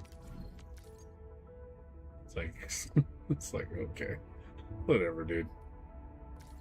But when that starts becoming the argument, you know, that shit's stupid. Like, literally, that's dumb. Like, seriously. I'm sorry, you know, it just sounds like what kids think. It's like high school mentality. Like, you need to like what everybody else likes because that's normal. You know, that's what cool people like. Because if you don't like that stuff, you're an idiot and you're weird and da-da-da-da-da. Again, that's high school shit.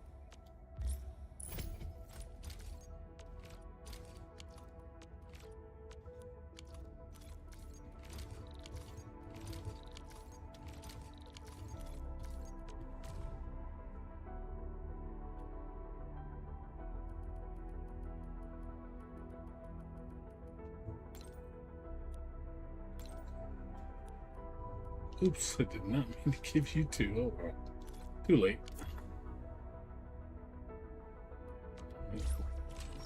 Yeah, but you tell them that, they'll call you a little bitch or talk shit to you if you say that. Fuck you, man. Fuck you.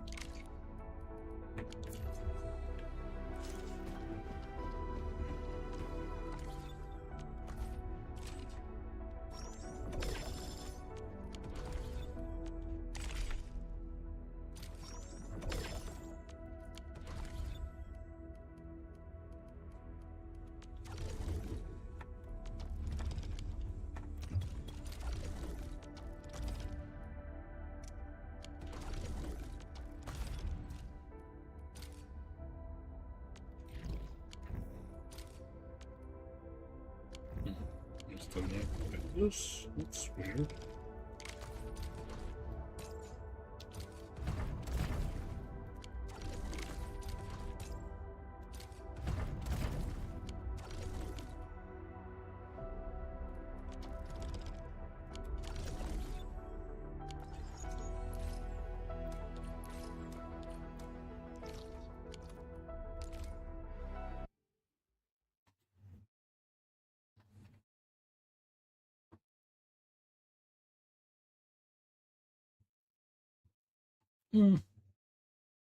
You mean like DSP?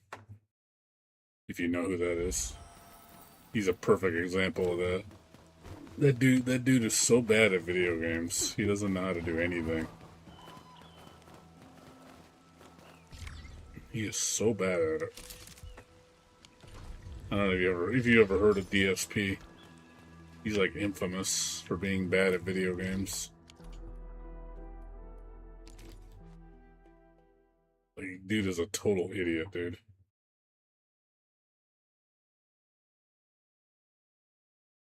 Talks a lot of shit.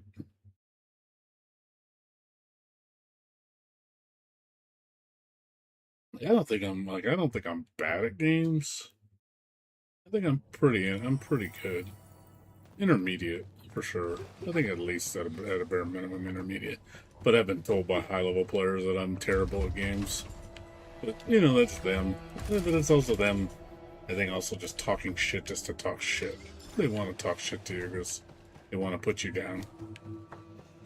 They want to see you fail.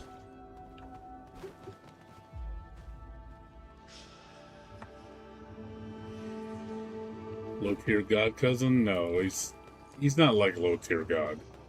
Low-tier god is very competitive, and he is in the tournament scene. He talks a lot of shit.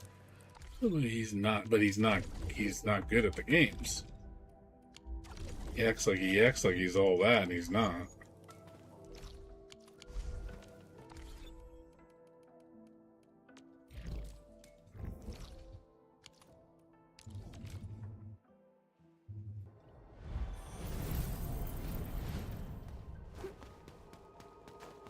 Who's the wise guy looking for a fight? I wish you the best of fortune.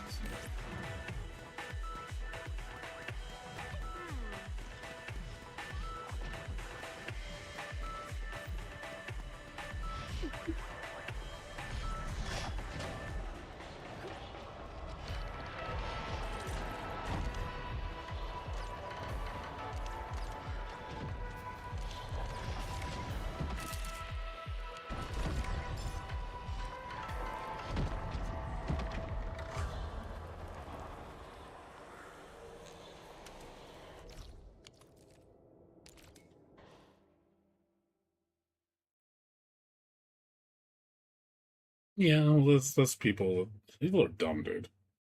Like, dude, if the game is not enjoyable to play, why do you keep playing it? They'd rather stay and complain about it and waste all their energy playing it, and they're miserable, Let me show you. and they just keep doing it. And I'm like, dude, like, just quit.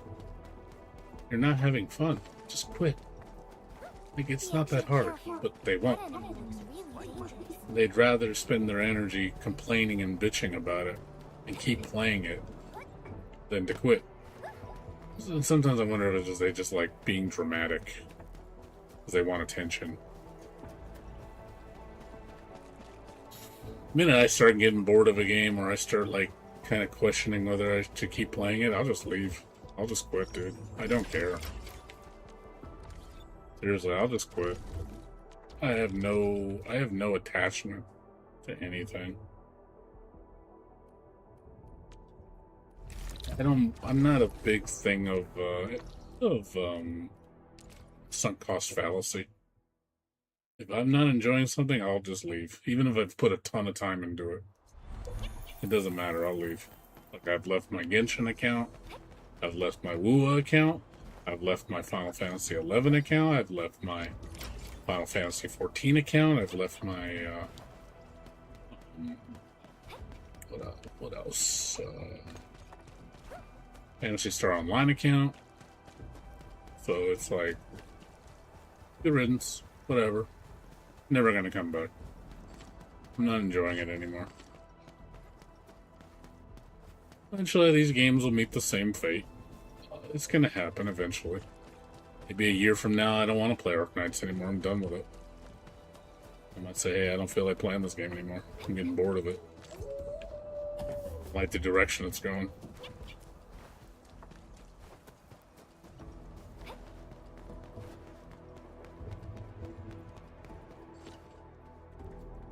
Well, I mean, that's them. They'll learn. They'll learn. I mean, when you get older and you learn to let go of things, you start to realize that, all you gotta do is just drop it. It's not that hard. It's like a bad habit. It's like, oh, you want to stop smoking? Just stop smoking. Just put the cigarette down. And you realize how easy it is once you do it. Like, oh, that was easy. Oh, yeah, see, you didn't need it. The people that get so, like I said, it's a sunk cost fallacy. They feel they're so emotionally attached to something because of, Oh, well, it gave me so much joy when I was young. I was like, dude, those days are done, man. It's over. It's time to move on. For a look for a new joy. You'll find it. You just gotta look. Like I said, I would have never known about these games if I never played them. You know, if I'd never, I was against gacha for the longest until I tried, Genshin. And my eyes was like, oh, maybe I'm missing out on some good games. I broadened my horizon a little bit. No, I would have never thought I'd be playing gacha games today, in my 40s. I thought I'd be like, oh, games are boring, dumb, it's a kid thing. Like, why do old people don't play video games? That's below me. I'm too mature for that shit. I'm like, of course, old dumb me would have thought that way. Ignorant me. Then you look back and it's like, that was kind of a stupid thing to say.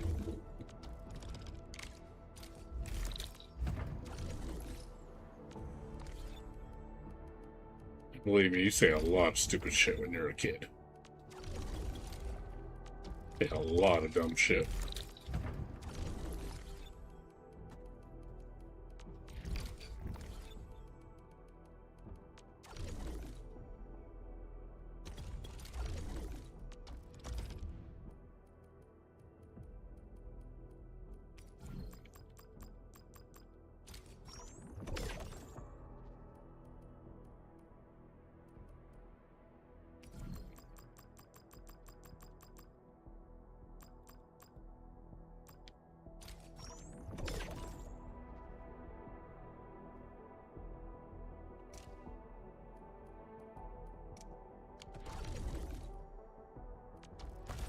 Don't let your friends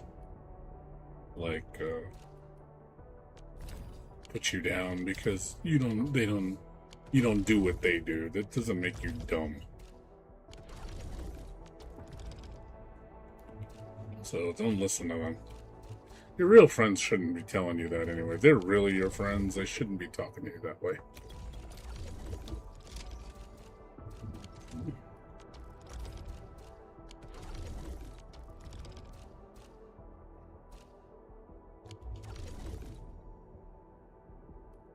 Alright, sup. You see you later, dude. You take care.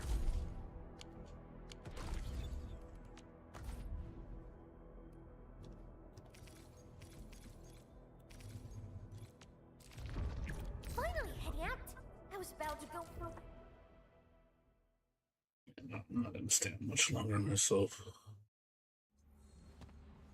Sweetie, Frosty, let's get ready. Yeah, you're just not into gotcha games, combat systems, such as Wuthering Waves, just like Punishing Grey Raven.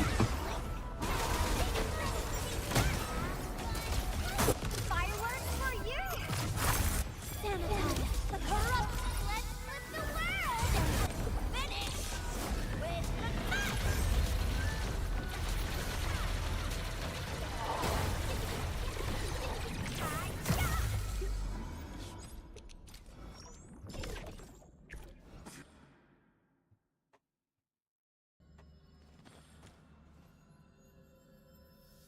He who suffers today is not among us. Got scared of him just like that. Passion supercharged. List subject. But let's flip the world. This cut. Shut you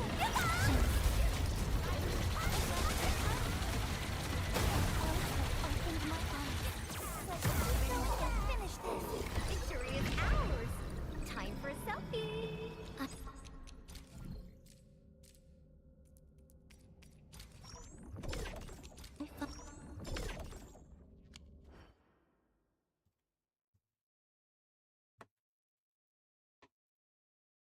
Yeah, like I said, you probably wouldn't.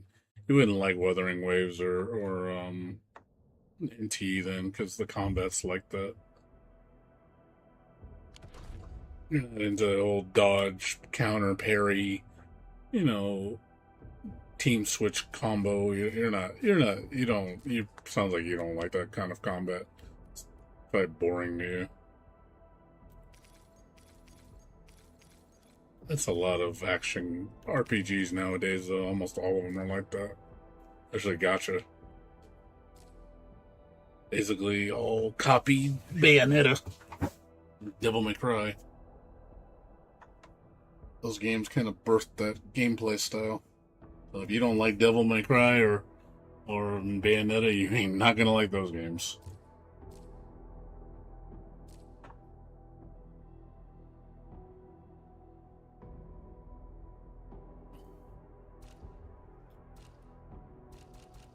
It's not for everybody, I'll tell you that much. It's just not. It's not for everybody. That's for damn sure.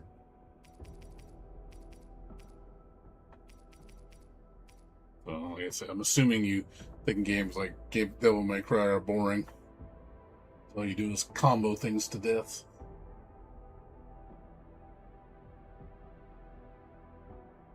You know, that game is a very combo-centric game. I assume you probably don't even like combo-heavy fighting games.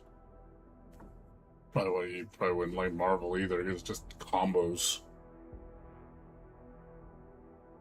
Comboing somebody to death. I could see why people don't like that either, because they just find that as like, it's not very engaging, because it's just, you know, your opponent's just sitting there taking it and can't do anything.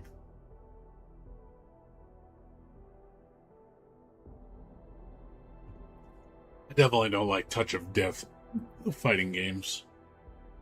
And it's just all touch of death combos because it's literally one mistake and it's over. And, like, I don't like those kind of exchanges where everything just becomes touch of death. The whole game becomes touch of death. And if you don't like Devil May Cry 5 or Ease 9 or what, you ain't gonna like any gacha games. None. All of them you're gonna say or shit. Because they all play like that. They're all inspired from those games. Yeah, but older Blaze Blue, well, Blaze Blue isn't a touch of death game though. Blaze Blue, you don't die in one. It's not like you get popped full life combo with no meter. Marvel, that happens. Marvel, you can literally kill somebody with no meter, as long as you have your whole team. You know, you can't do that in Blaze Blue. You need meter to do anything meaningful. That's probably why you like Blaze Blue, because there's more exchanges. For someone to like pop you that hard, they would need full resources, and even then, you're maybe 80% at most. And that's using all your resources. You know, you're not going to do someone do an 80% combo into a 50-50 and meterless. You ain't going to see like somebody do that right off the bat. You know, round one start, boom, 100% combo. You're not going to see that.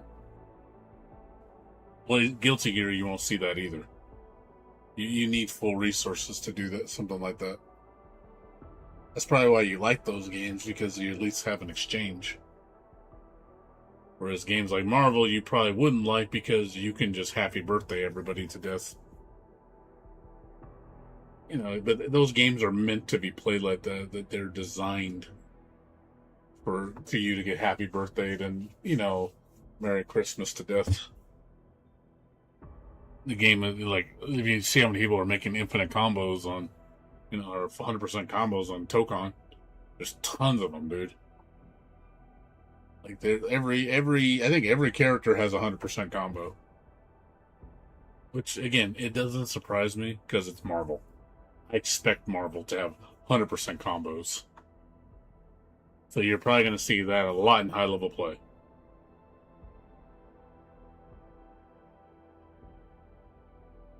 You're definitely going to see that a lot. Very, very, very common.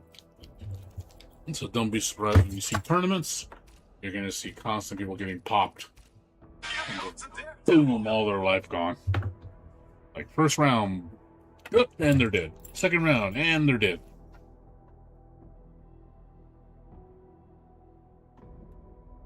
Well, you won't like Dark Souls either. Because Dark Souls is just roll, roll, roll, roll, roll. I think it's worse than Little Witch Nobita. If you don't like Rollfest, you definitely won't like Dark Souls.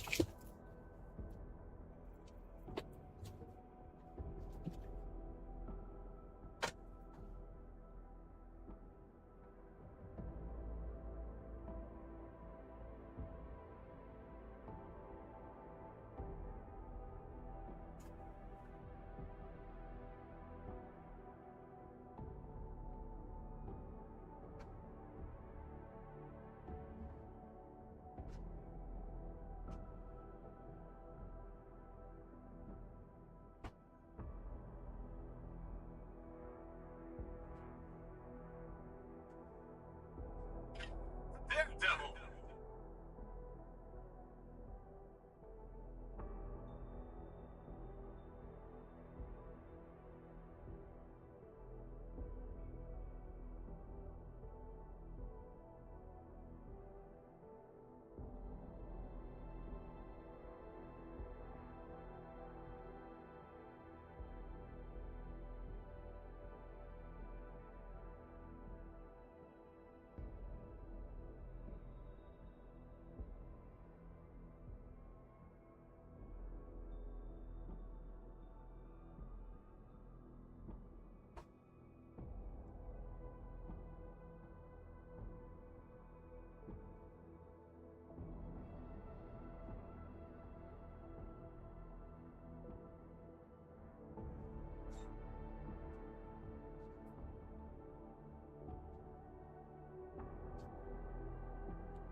Still there, Addy?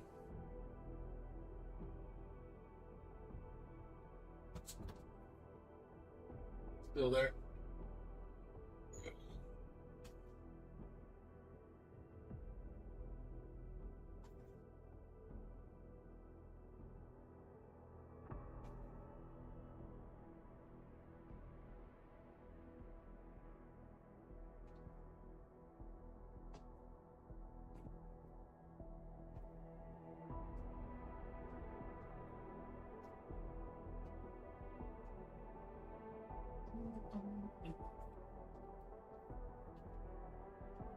Yeah, sorry about that.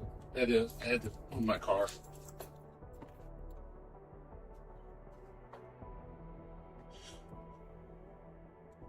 Don't get me wrong, I don't like, I had to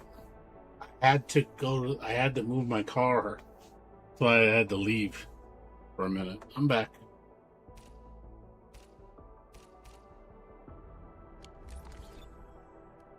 Remember, I have to leave. I have to move my car because of my roommate. He goes to work at like 3 in the morning. So I have to move my car.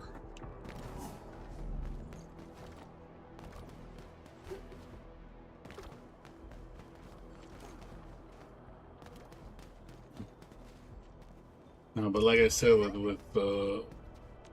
with action games like Ease and stuff, I get it. People see it like, oh, it's so brain dead. All you just is attack, button mash attack. That's all you do. Like the enemies just sit there and don't do anything. Yeah, I agree with you. I don't like mobs that do that, where I'm just literally attack, and the enemies can't do anything. I don't particularly like that either. It's not fun because I'm getting no reaction from the enemy. I'm just punching a ragdoll. There's no interaction. I get it. Where in Dark Souls, it's not like that. Because a lot of enemies have super armor on all their attacks. So you can't stop them. Like when you hit them, you have to respect them. Like they will carry through with their attack, regardless if you're hitting them or not. So that's why people like Dark Souls, is because you have to respect the enemy's attacks because you can't stop them with attacks. Where in most gacha games and action beat 'em ups, the enemies just fall victim to getting stunned all the time, and they literally can't do anything. And that is a problem. I don't like that. That is a problem. I do think it does make the combat boring because you don't have to worry about retaliation. So that's why I prefer boss battles, because bosses have super armor on everything. So I know they're going to go through my attacks. So I have to respect their offense. I have to dodge or I have to parry. That's why I like Ease 9, because it's like that's kind of how the exchanges are. You attack, but the enemies will still go through your attacks, and then you have to parry or dodge at the right moment to continue your offense.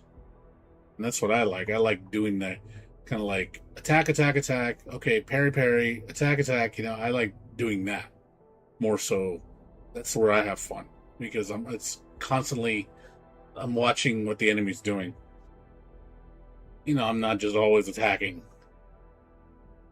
Whereas in games like this, unfortunately, when you attack enemies, there's no feedback. The enemies just sit there and just take it, because you can literally stun lock them to death.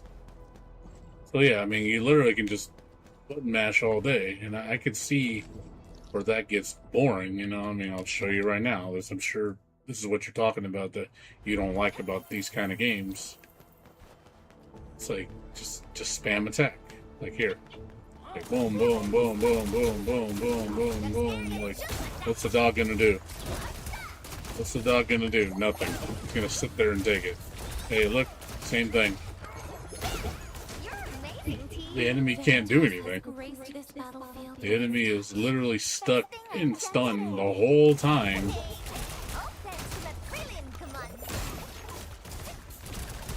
Can't do anything.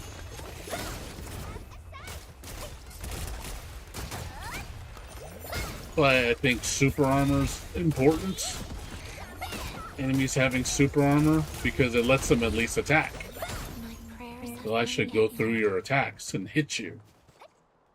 But when you make it where enemies don't have that, that's the problem you have with these kind of games, is you literally just button mash and win, because the enemies will never retaliate.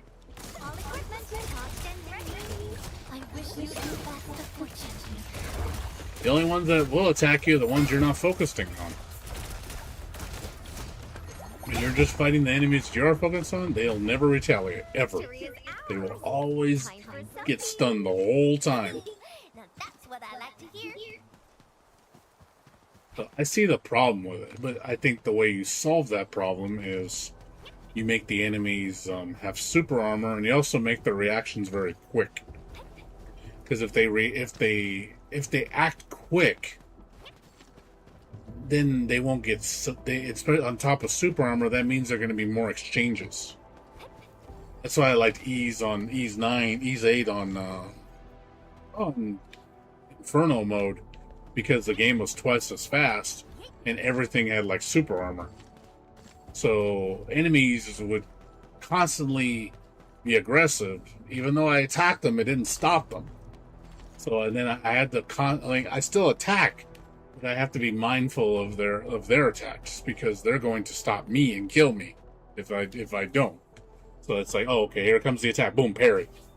Or here comes the attack, okay, dodge. I like it when it's like that, when I'm constantly doing that. It's fun, because that means there's an exchange. Not just me just spamming square all day.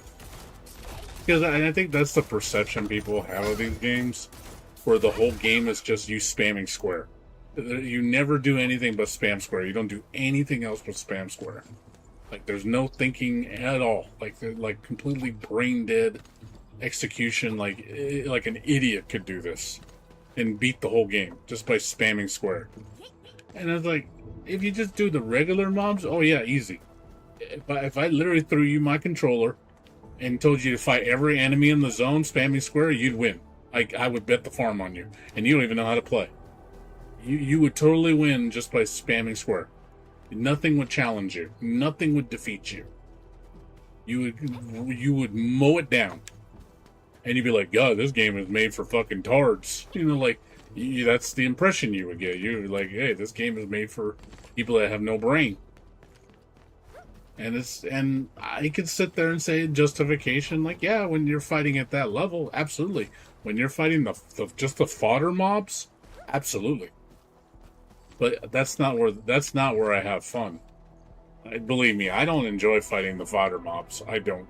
I think they're the most boring thing to fight. I only fight them when I need to. Like if they have something I need to drop, or if they're maybe in the way bothering something that I'm doing, I'll kill them. But most of the time, yeah, I don't even fuck with fodder mobs because they're a waste of time.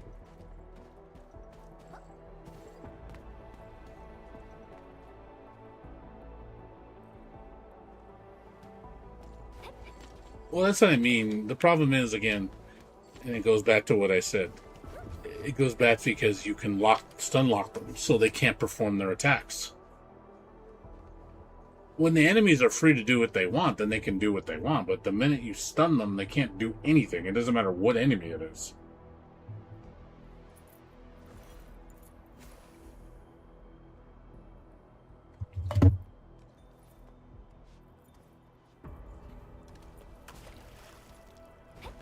No, I agree, and there's enemies the enemies need to be more tactical when they attack you, instead of being so frontal.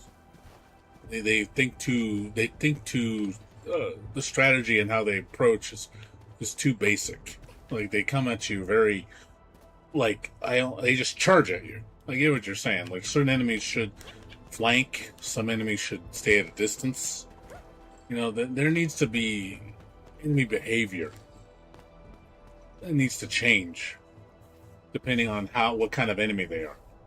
Like if you got somebody that's like a sniper or like a bow and arrow, they should stay at a distance. They should be attacking you from a distance. They're not good up close. They shouldn't be running up to you up close and shooting their arrows. They should be strategically running away and hiding behind things and using cover and shooting you from a distance, you know, annoying you. That's what they should be doing. And then obviously you got to use strategies like, okay, that's a sniper. You know, hey, melee, run after the sniper. Go after him. So he stops doing that. He's just gonna peck us to death and annoy the crap out of us. So I get what you mean. Like I like that kind of strategy too. And I do wish they would put more thought into the basic enemies being more engaging, because they're not engaging. Most grand enemies on the you know, basic fodder enemies, the open world and all gacha games are boring to fight. They're okay in the beginning because it's like, okay, it's the beginning, I'm low level, they could kill you, they only need to hit you a couple times and you're dead. You know, so you're learning. You know, I don't mind the training wheels at the beginning, but when you get high level and where you've played enough, none of that shit's a challenge. The only ones that are challenging are bosses, because bosses will go through your attacks and be able to do their patterns. That's why I think bosses are actually engaging, whereas regular enemies are not. Now, enemies you fight in the instances, they usually have super armor, so they will always attack you, no matter what you do. You cannot stop them. There's no interrupt. You know, you can't. They will keep attacking. If you attack them, they will keep attacking. So you obviously have to respect their attacks, because now it's like, well, I can't stop you, so now I have to actually dodge and parry to keep my momentum going.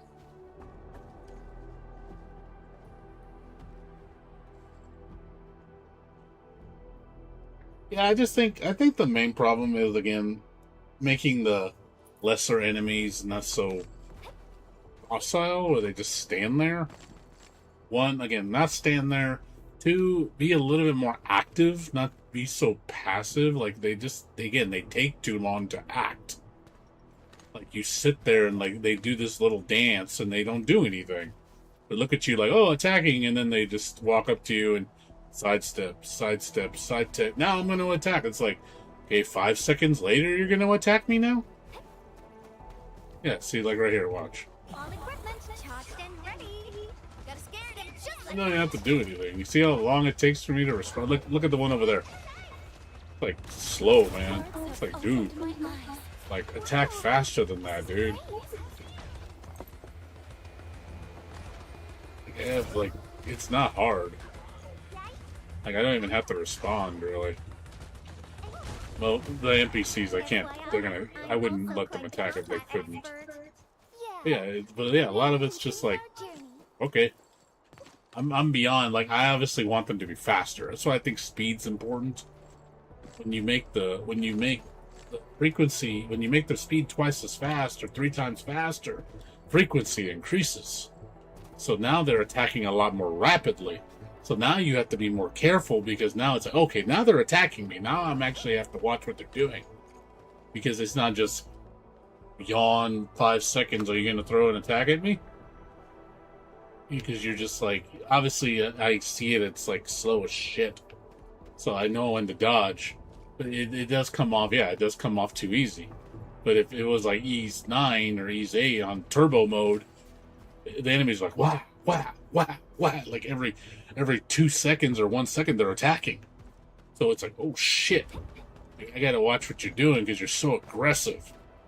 You know, and I think that's important. I think enemies need to be extremely aggressive to make them threatening. So they're just like, oh, I gotta be careful, because if I let you just fucking go ham on me, you're gonna kill me.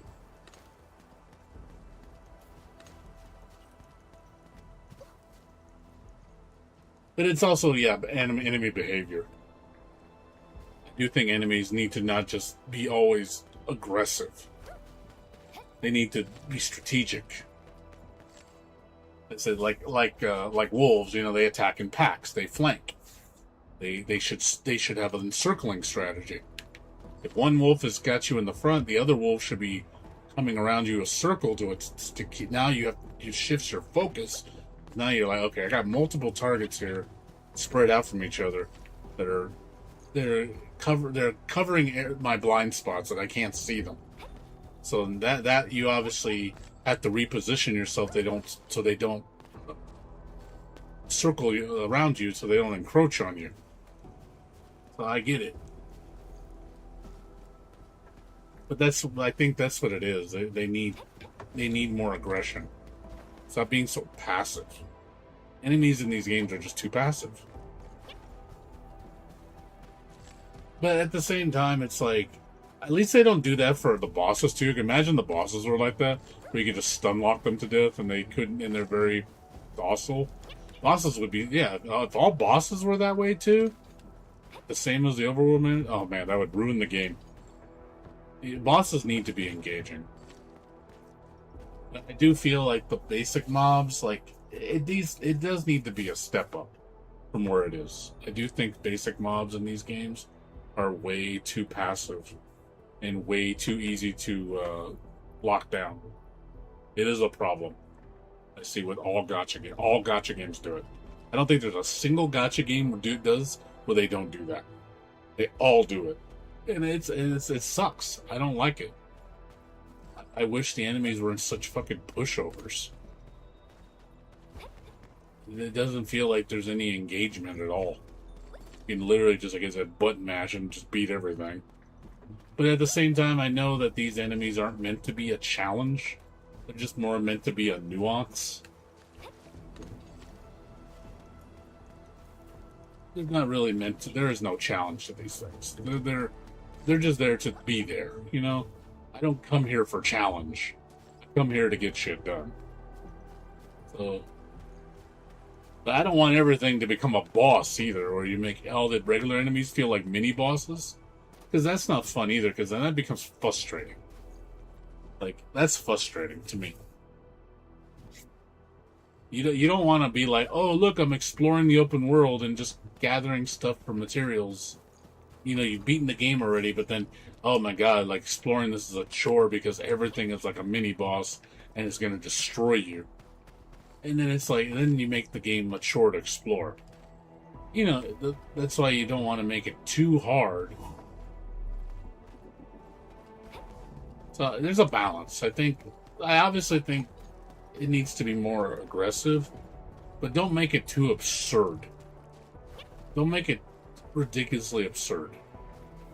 The problem is a lot of stuff in the open world in these games, the mobs are pointless to fight. They don't give you anything worth a damn, or don't give you anything at all. Like these things, the only thing that drops are these purple things that it's a rare drop, and I don't even use them. And it's like, that's the only reason you kill these things, is for that particular thing. You don't kill any. There's no reason to fight regular mobs in this game. They don't do shit. A lot of games, sadly, don't do that. You know, they're just there. So, I don't want to engage with them most of the time because they're just pointless to engage with.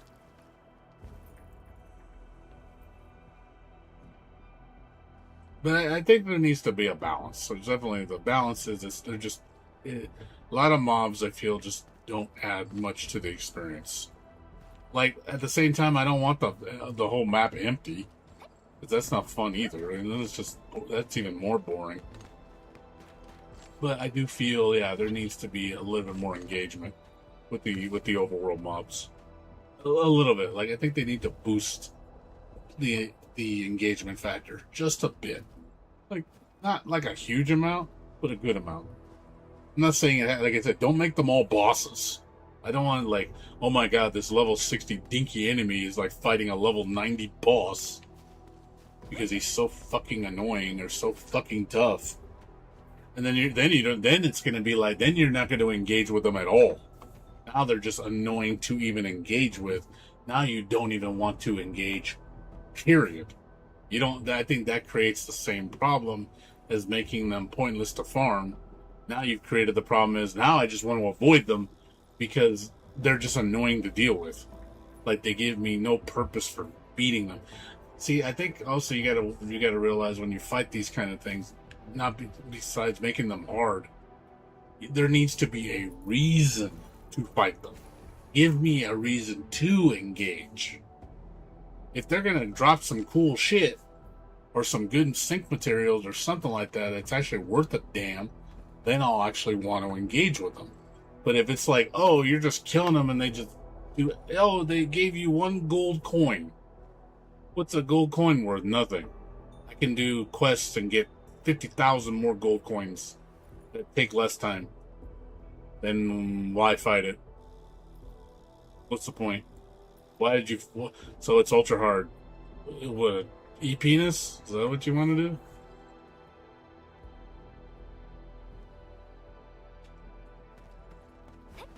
Again, you gotta... It's a balance. I think it's... Again, yes, I do think that the ceiling, the base level of the mob's behavior in open world is way too low. It's way too low. It's like ridiculously low. Like it is a problem. I'm not disagreeing with you. I do think they need to raise the difficulty and raise the engagement factor. I think it needs to improve. It doesn't need to be crazy, but it needs to be better than what it is. If they can just make it a reasonable improvement, I would respect it. Then it'd be like, okay, this is cool. I like this. But the way it is now, yeah, I definitely don't like the way it is now. Like I said, every gacha, it doesn't matter what gacha game I play, they all have the same problem. The only ones that ever become a problem are the ones with super armor because I have to let their attacks will come out. And usually, like the bigger guys, even in the open world, the bigger guys are the ones you can't stun. Like for example, like this big dude right here, I don't think you could stun him. Watch. See how he doesn't stun? See how he keeps moving? He's still doing his actions. See, that's the only reason why I can engage with him is because of that, because of his super armor. That's why there's engagement. So you have to watch what see, I have to pay attention with guys like him. Because he can hurt me.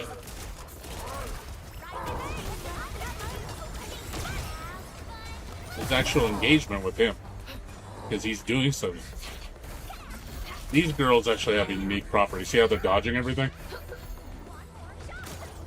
You can't hit them when they're stationary. They will dodge you forever. They will never get hit by anything. That's it, which is a neat property. I think that's kind of cool. Like a ninja, you can't touch them because they're so fast. You know, that's neat. I think that's cool. But yeah, those two mobs right there were better engagement. Whereas, you know, you fight these wolves and shit, they're boring. Be extra careful. That enemy is really So I get it. It's not like every single enemy in the entire game is like the wolf where you just brain dead lock them down. There are enemies that and it's usually the bigger enemies, like the beefy ones. These girls are an exception, these girl mobs. Like I said, they have that dodge technique. You know, there's times where it's just like, holy shit, I cannot fucking hit them.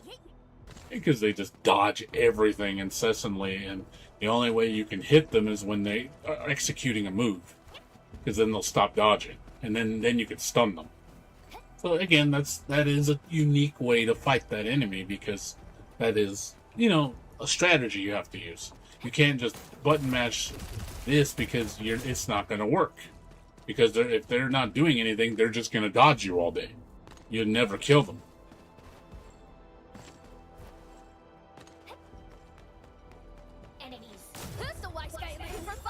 See, they have to do something. She has to do something.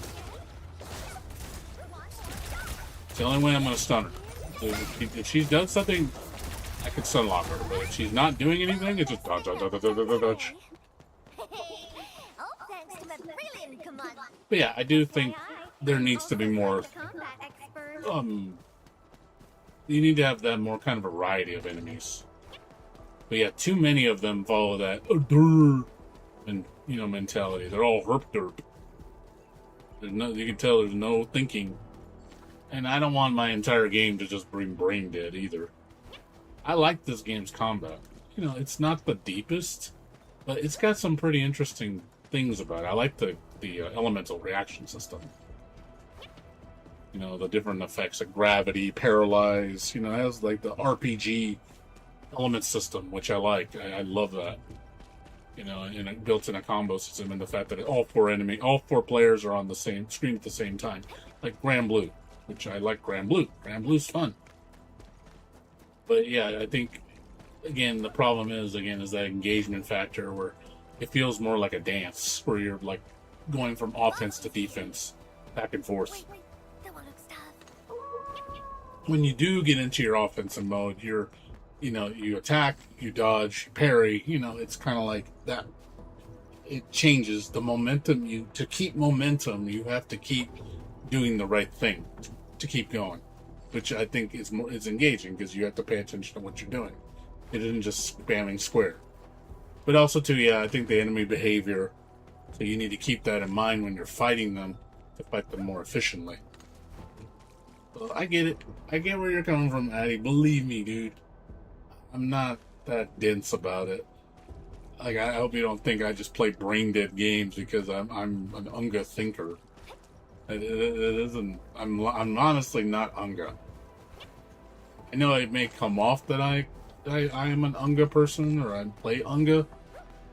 I'm not though. I like engagement. I like engaging with my enemy. That's why when I play fighting games, I don't Unga when I play. I play with a lot of strategy, a lot of mix-up, because that's how I play. I don't fucking just button mash when I play fighting games like most people do. You can just tell they're just on autopilot because the game lets them autopilot because it's an effective strategy. It works, which I hate. It rewards that behavior when I'm trying to play more intelligently. I get punished for it. Because it's like, oh, why do all that shit? That's dumb. Just button mash. You'll do better. You'll give people more challenge when you button mash than when you actually fucking learn how to properly play the game. That's why I don't like Tekken 8, because Tekken 8 is I'm actually trying to play the game and learn the techniques, and it doesn't matter because I get my ass kicked by button mashers because I have to respect everything they do, and then the only way to stop their button mashing is to do certain things where I'm like, I don't want to always have to respond with this. Like, that's the answer.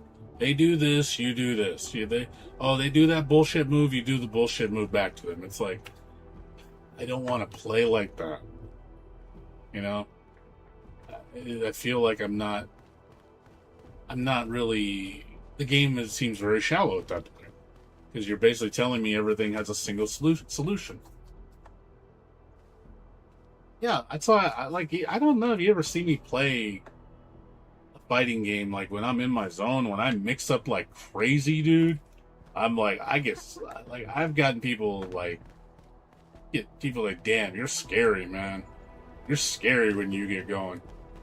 Like man, when you're in your crazy mix up mode and you're doing all your mix ups, he's like, dude, it's like it's scary. Like you put somebody on the ropes and they get really terrified of you because you know what you're doing. You know, like you could see where like, oh, this guy isn't just a one trick pony. You're like you actually trying, or they at least see you're trying to create something. Like you're trying to engage. And they respect, and people will respect you for that because they're like, oh, you're actually learning. They want to say like, oh, and then you make them learn, and then they're like, oh, I do feel like there's an engagement here. So I get where you're coming from on that one. And mix-ups are great. I love mix-ups. I love creating mix-ups in the middle of my pressure strings. You know, that's why I like Guilty Gear Xrd, because fucking mix-ups can get sick in that game. You can do some nasty mix-ups in that game. But yeah, if you learn how to block it and you learn how to parry it, you learn how to get out of it, it feels good, man. It does take skill. It's very difficult, but you can do it. But in games like Thrive, you know, you can't really do anything because the game has no defensive options. So people just run over you because they can. They don't have to respect you. The only thing they got to worry about is reversal super. That's the only thing they got to worry about. Outside of that, they don't have to worry about shit. So they already know either your invincible iframe move or your super reversal, your DP if you have one. That's really the only time they ever have to respect you. So your response is limited to those answers. So they know that, well, I know he's going to do that or that, which is the same response technically. You know, one obviously freezes up your frames. So as long as they can anticipate that, they never have to worry about you retaliating. But in a game like Xrd, where, you know, people can instant block you to cut down their block stun and to create gaps in pressure, that makes them have to rethink their pressure. Now they have to respect you more because now it's like, oh, he knows how to instant block or he knows how to barrier block. You know, now it's like, oh, okay, he knows how to parry. It's like, okay, now the offense now you put them in check. It's like, okay. It's not a one-trick solution. Now they're like, oh, okay, now I can't approach you this way because now you know what I'm going to do. Because now you have an answer for it. Because of the tools, you have good tools to utilize against those issues. Now the offense has to think differently.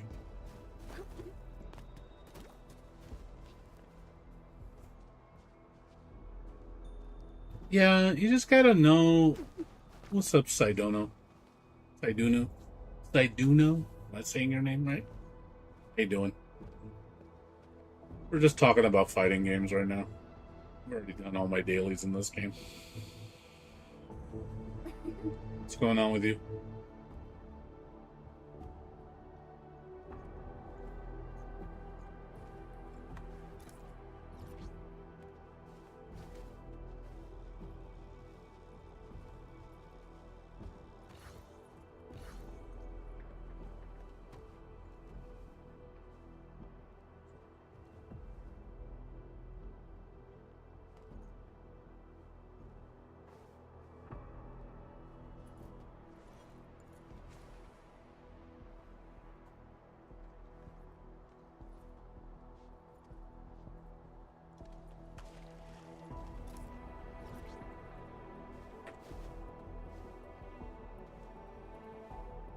Still there, Saiduno. If you're still there.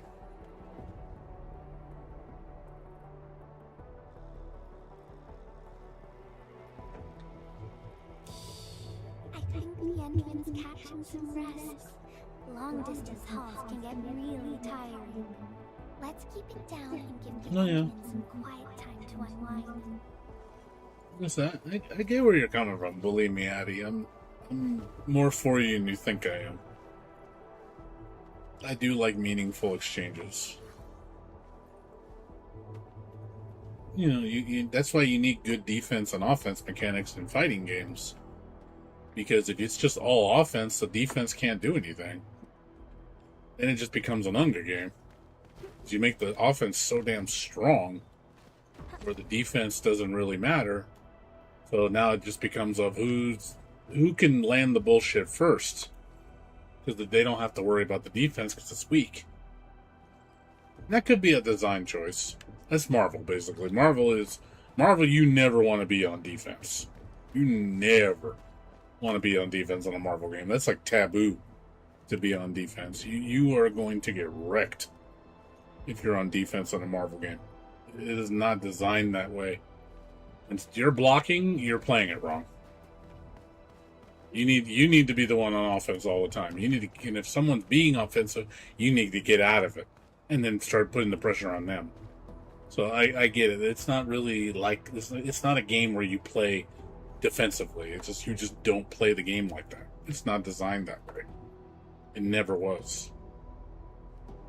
Tokon is very aggressive. Like there's so many unblockable mix-ups. There's a lot of shit in that game. It's so hard to block. Like cross-ups and mix-ups you can do because of the assists.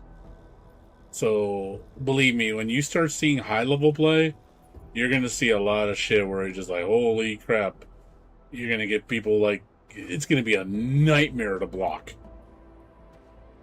In probably some instances, you probably can't block. I wouldn't be surprised if people find an instance where, hey, this is unblockable. And that's old school fighters. There's a lot of stuff you can't block. Like for example, Fighter Z, for sure. Tokon is definitely more like Fighter Z. It's nothing like BlazBlue. It's Fighter Z mixed with Grand Blue, mixed with Cross Tag Battle. It's those three games put together. And a little bit of Strive's sluggishness. It has nothing to do with BlazBlue. There's nothing BlazBlue about it. Flow and pacing is DBZ. Auto combo system from Grand Blue. The sluggishness, like hit impact of Strive, and then the assist bullshit from BlazBlue Cross Tag Battle, but not regular BlazBlue. There's no regular BlazBlue in Tokon at all. Like I said, Cross Tag Battle is the closest thing you're gonna get to, which is not a BlazBlue game. Not even close. Yeah, I mean, dude, I could have told you that, man. Like, Tokon is not for you, man. Tokon's not for me, man. I can't play Tokon, man. That game, honestly, I just don't like Marvel games. I don't play any Marvel game of any kind. I don't play the beat 'em ups. I don't play the action games. I don't play the open world games, the sandbox games. I don't play the fighting games. I don't play anything Marvel. I just don't like Marvel games. I never did. But yeah, Tokon, you know.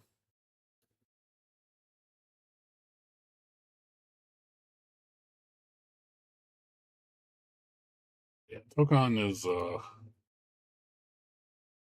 I'm sorry, I just think it's crap. It just looks good. It's a good looking game. It's pretty. It's definitely Arc System's probably best looking game. Visual fidelity wise, it's beautiful. But as far as a game, I have no interest in it. I would never touch. I've never touched it. I didn't touch the beta, and I will never play this game because I know what kind of game it is. It's a Marvel game. It's Marvel, baby. That's what this game is technically trying to be. So if you like Marvel vs. Capcom, you'll love this game because it's supposed to be the spiritual successor of it. with an Arc System Works flair. Well, new Arc System Works, not classic Arc System Works, which is what I prefer. I like new Arc System Works. I don't like old Arc System Works. You know that. It's better than MVCI for sure. MVCI was just terrible. But again, it's one of those things of I don't care. I will never play this game. I am never coming back to this game.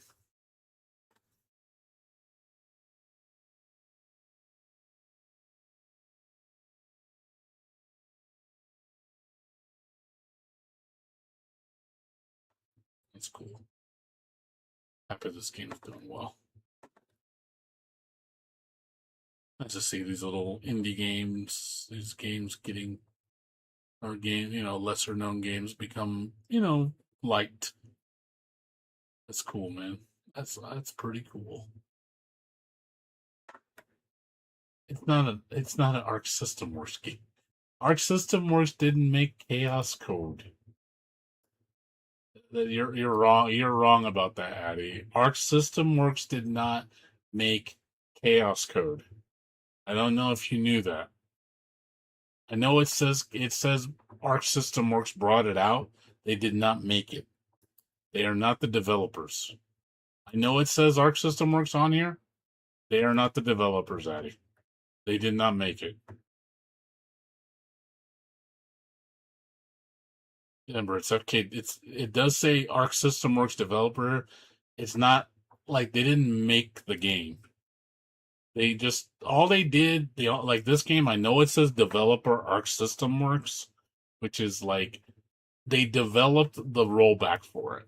Or I'm sorry, the internet infrastructure for it. That's what they did, and they published the game. But as far as like making the game, they did not make the game. All the game was made by FK Digital. Basically, the infrastructure for the game to play on PC or a console, and for the internet infrastructure, that was done by Arc System Works. That's why they're credited as the developer, because they did port it to PC. They are responsible for the port. It wasn't It wasn't FK Digital. They did the port, so that's why they're the developer. But they did not make the game.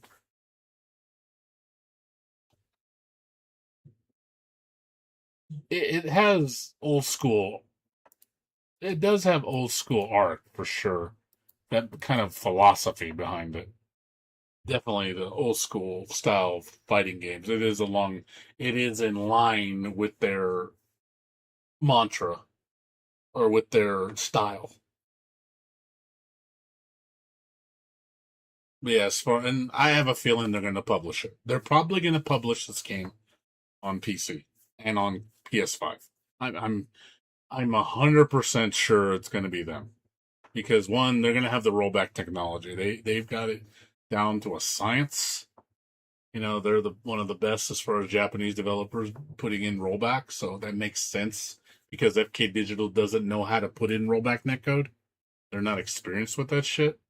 So they're obviously going to hire Arc System Works to say, can you port this for us to PC and then get the rollback running, because they know how to do it. So I think that's what's ultimately going to happen. Once FK Digital is done making the game for PC, like the new version with all the assets and everything, the modes and all that, they're going to go to our system where, hey, we need you to finish the rest. Can you get the rollback going? Can you create the internet infrastructure? Can you publish the game for us? And get the modes working? That's basically what they're going to do. And that's going to take another probably 6 months to implement. So I think by the time they announce that, hey, it's coming out to the platform, that's probably when they'll say, hey, if they announce it like in, let's just say in April, let's say they announce it at Evo next year. They say, hey, Chaos Code next, PC and PS5. I could see them say December. They're like 5 months. that will give, and I'm sure that's Arc System Works using that 5 months to get it ready. Say, hey, that's probably the most ideal thing that's going to happen. They're going to probably announce it either at Evo Japan, which I think that would make more sense than Evo America, because I just don't see Chaos Code like being like them announcing a game like that. Just I don't think would really anybody would care. Or in Japan, I think they would care a lot more. So I see them maybe announcing it at Evo Japan. And if they did announce it at Evo America, I'd be surprised. But we'll see. You never know. They might do both. Maybe they'll announce it at Evo Japan and then maybe put an updated trailer for Evo America. Say, hey, just a reminder, this game's coming out, because maybe people didn't watch Evo Japan. CNN. What, you mean the news network? Nah, I don't think there's been anything, dude. I know there's been tournaments. Let's see, Chaos Code. As far as, it was Evo Japan 3 months ago.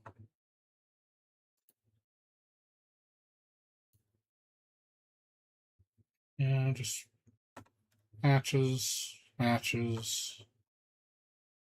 Mostly just matches. Casuals. Not really much. It's like been kind of low key. Really not much at all. Only 5 videos have been uploaded to YouTube. Only 4. Only 4. Probably have to look it up by the Japanese name. Probably Japanese videos. Let's see, filter this month. Yeah, there's a lot more. You have to put it in Japanese.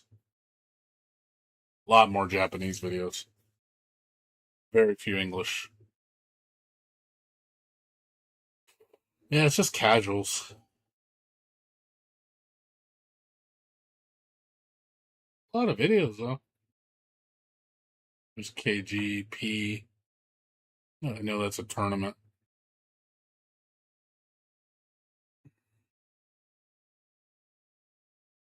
Still a decent amount. I mean, not many people watching it, but it's mostly just casuals.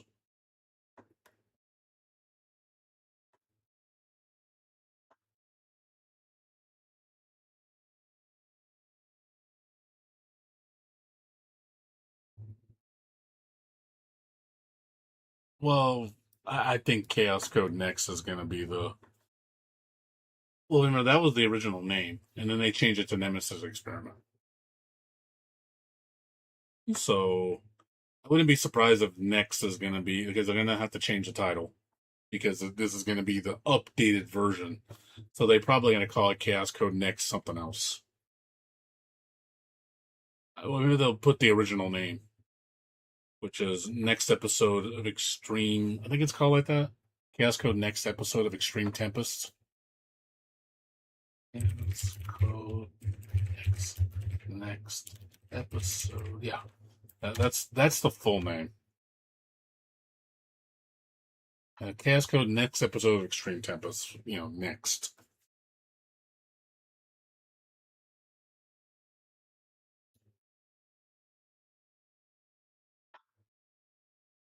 So I wouldn't be surprised if maybe that's the name they'll call it for the home version, the original name, because they did change the name for EX Arcadia.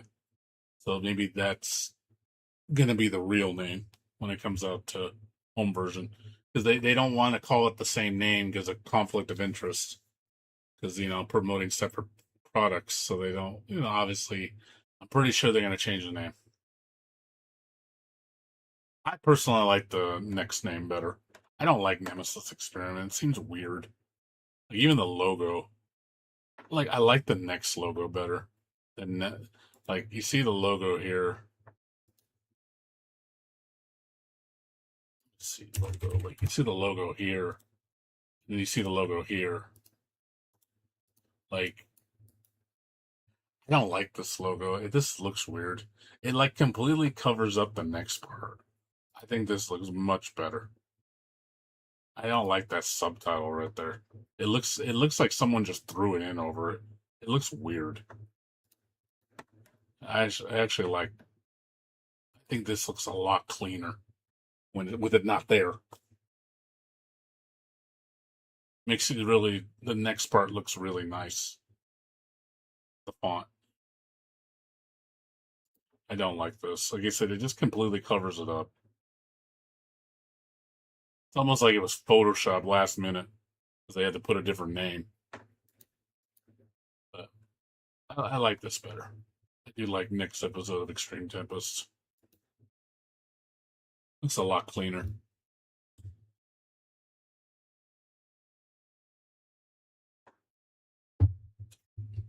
Much better. You like it better too? Yeah, I agree with you, man. I agree with you.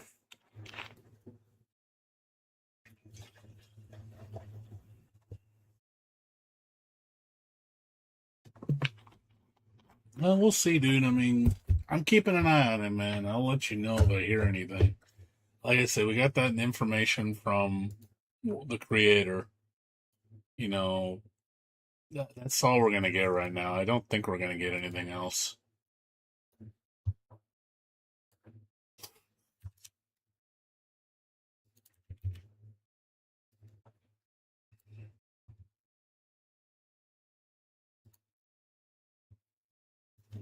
Yeah, there's just nothing else. You know, I've looked.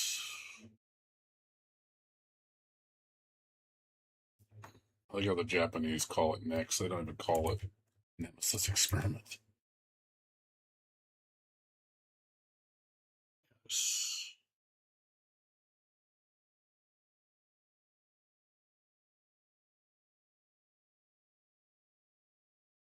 Again, all these places. Oh, play it for free. I'm like, must be nice. At least you guys get to play it. I have to go to a fucking arcade that's an hour away and charges $2 a fucking match to play this shit. And I can't stand the controller because I don't like Japanese ball sticks. Can't use my own controller. Otherwise, you know, if I could use my own controller, I could play a lot better.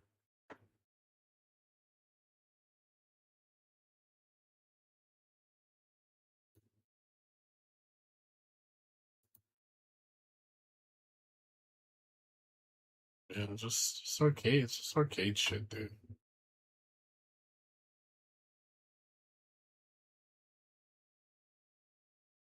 Like all these people creating these really neat combos with completely different combos I've never seen before. So cool. These are neat. Like these neat little things that people come up with, completely different, and nobody else does. You can tell they actually try to learn the game. Be interesting. Game gives you so much freedom, dude, to do whatever the hell you want. Like seriously, like you can't sit there and tell me this game is boring to watch.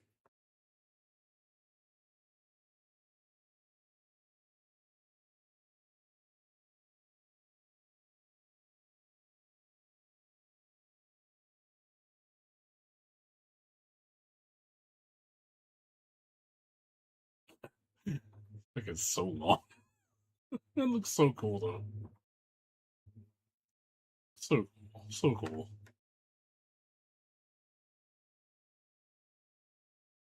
Yeah. It says as soon as we hear news, man. Oh, that's cool. That's cool. Someone made a custom fight stick. That's cool. I would totally make one of those.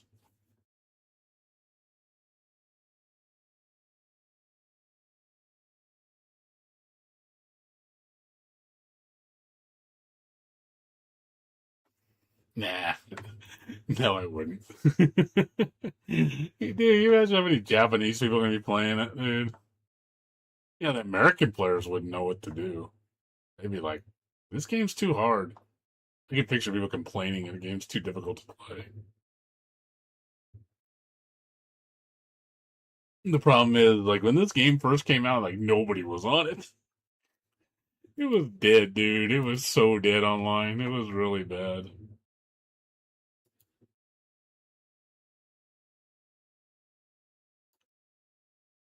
This is the shit that pisses me off. Like this is where the game goes to people's like storefronts and like personal houses. Like, oh look, it's like it's like why can't this come to my house? Why can't we have it on PC? You see shit like this, and you're just like, sigh, sigh, sigh, sigh.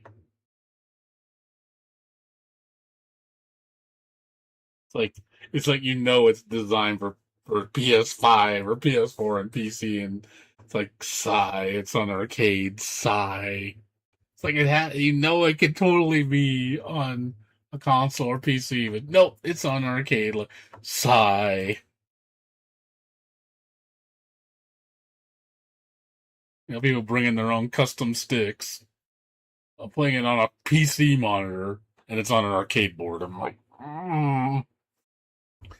ugh, God, it's frustrating, man. Frustrating as fuck, dude.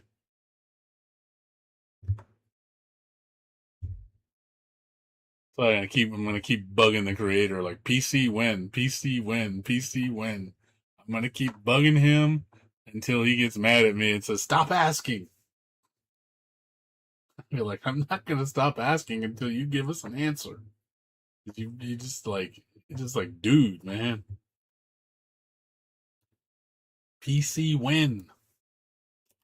Like, just give me a date, damn it. You know, but you can't even find it. Like, there's no mention of it. I'm good. I don't like Avatar. I don't like Avatar. I'm not into Avatar. But the only fighting games I'm going to play that are new is Chaos Code Next. I'll give out the new Melty Blow to try. And then the updated version of Koei Mando. That's it. I'm not going to play anything else. Until something gets announced that's worth a goddamn shit, I have no interest in coming back to any other game.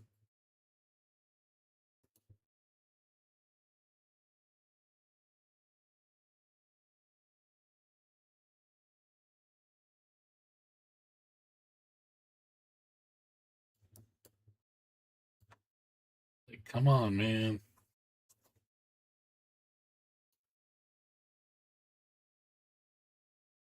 I wish they would say something, man. Like, God, these games, they just like twiddling their thumbs, like any day now. Like, I'd like you to say something, but you don't say anything. It's like it gets frustrating, man, because you're looking forward to it and you want to play it, and it just like yeah, hours later.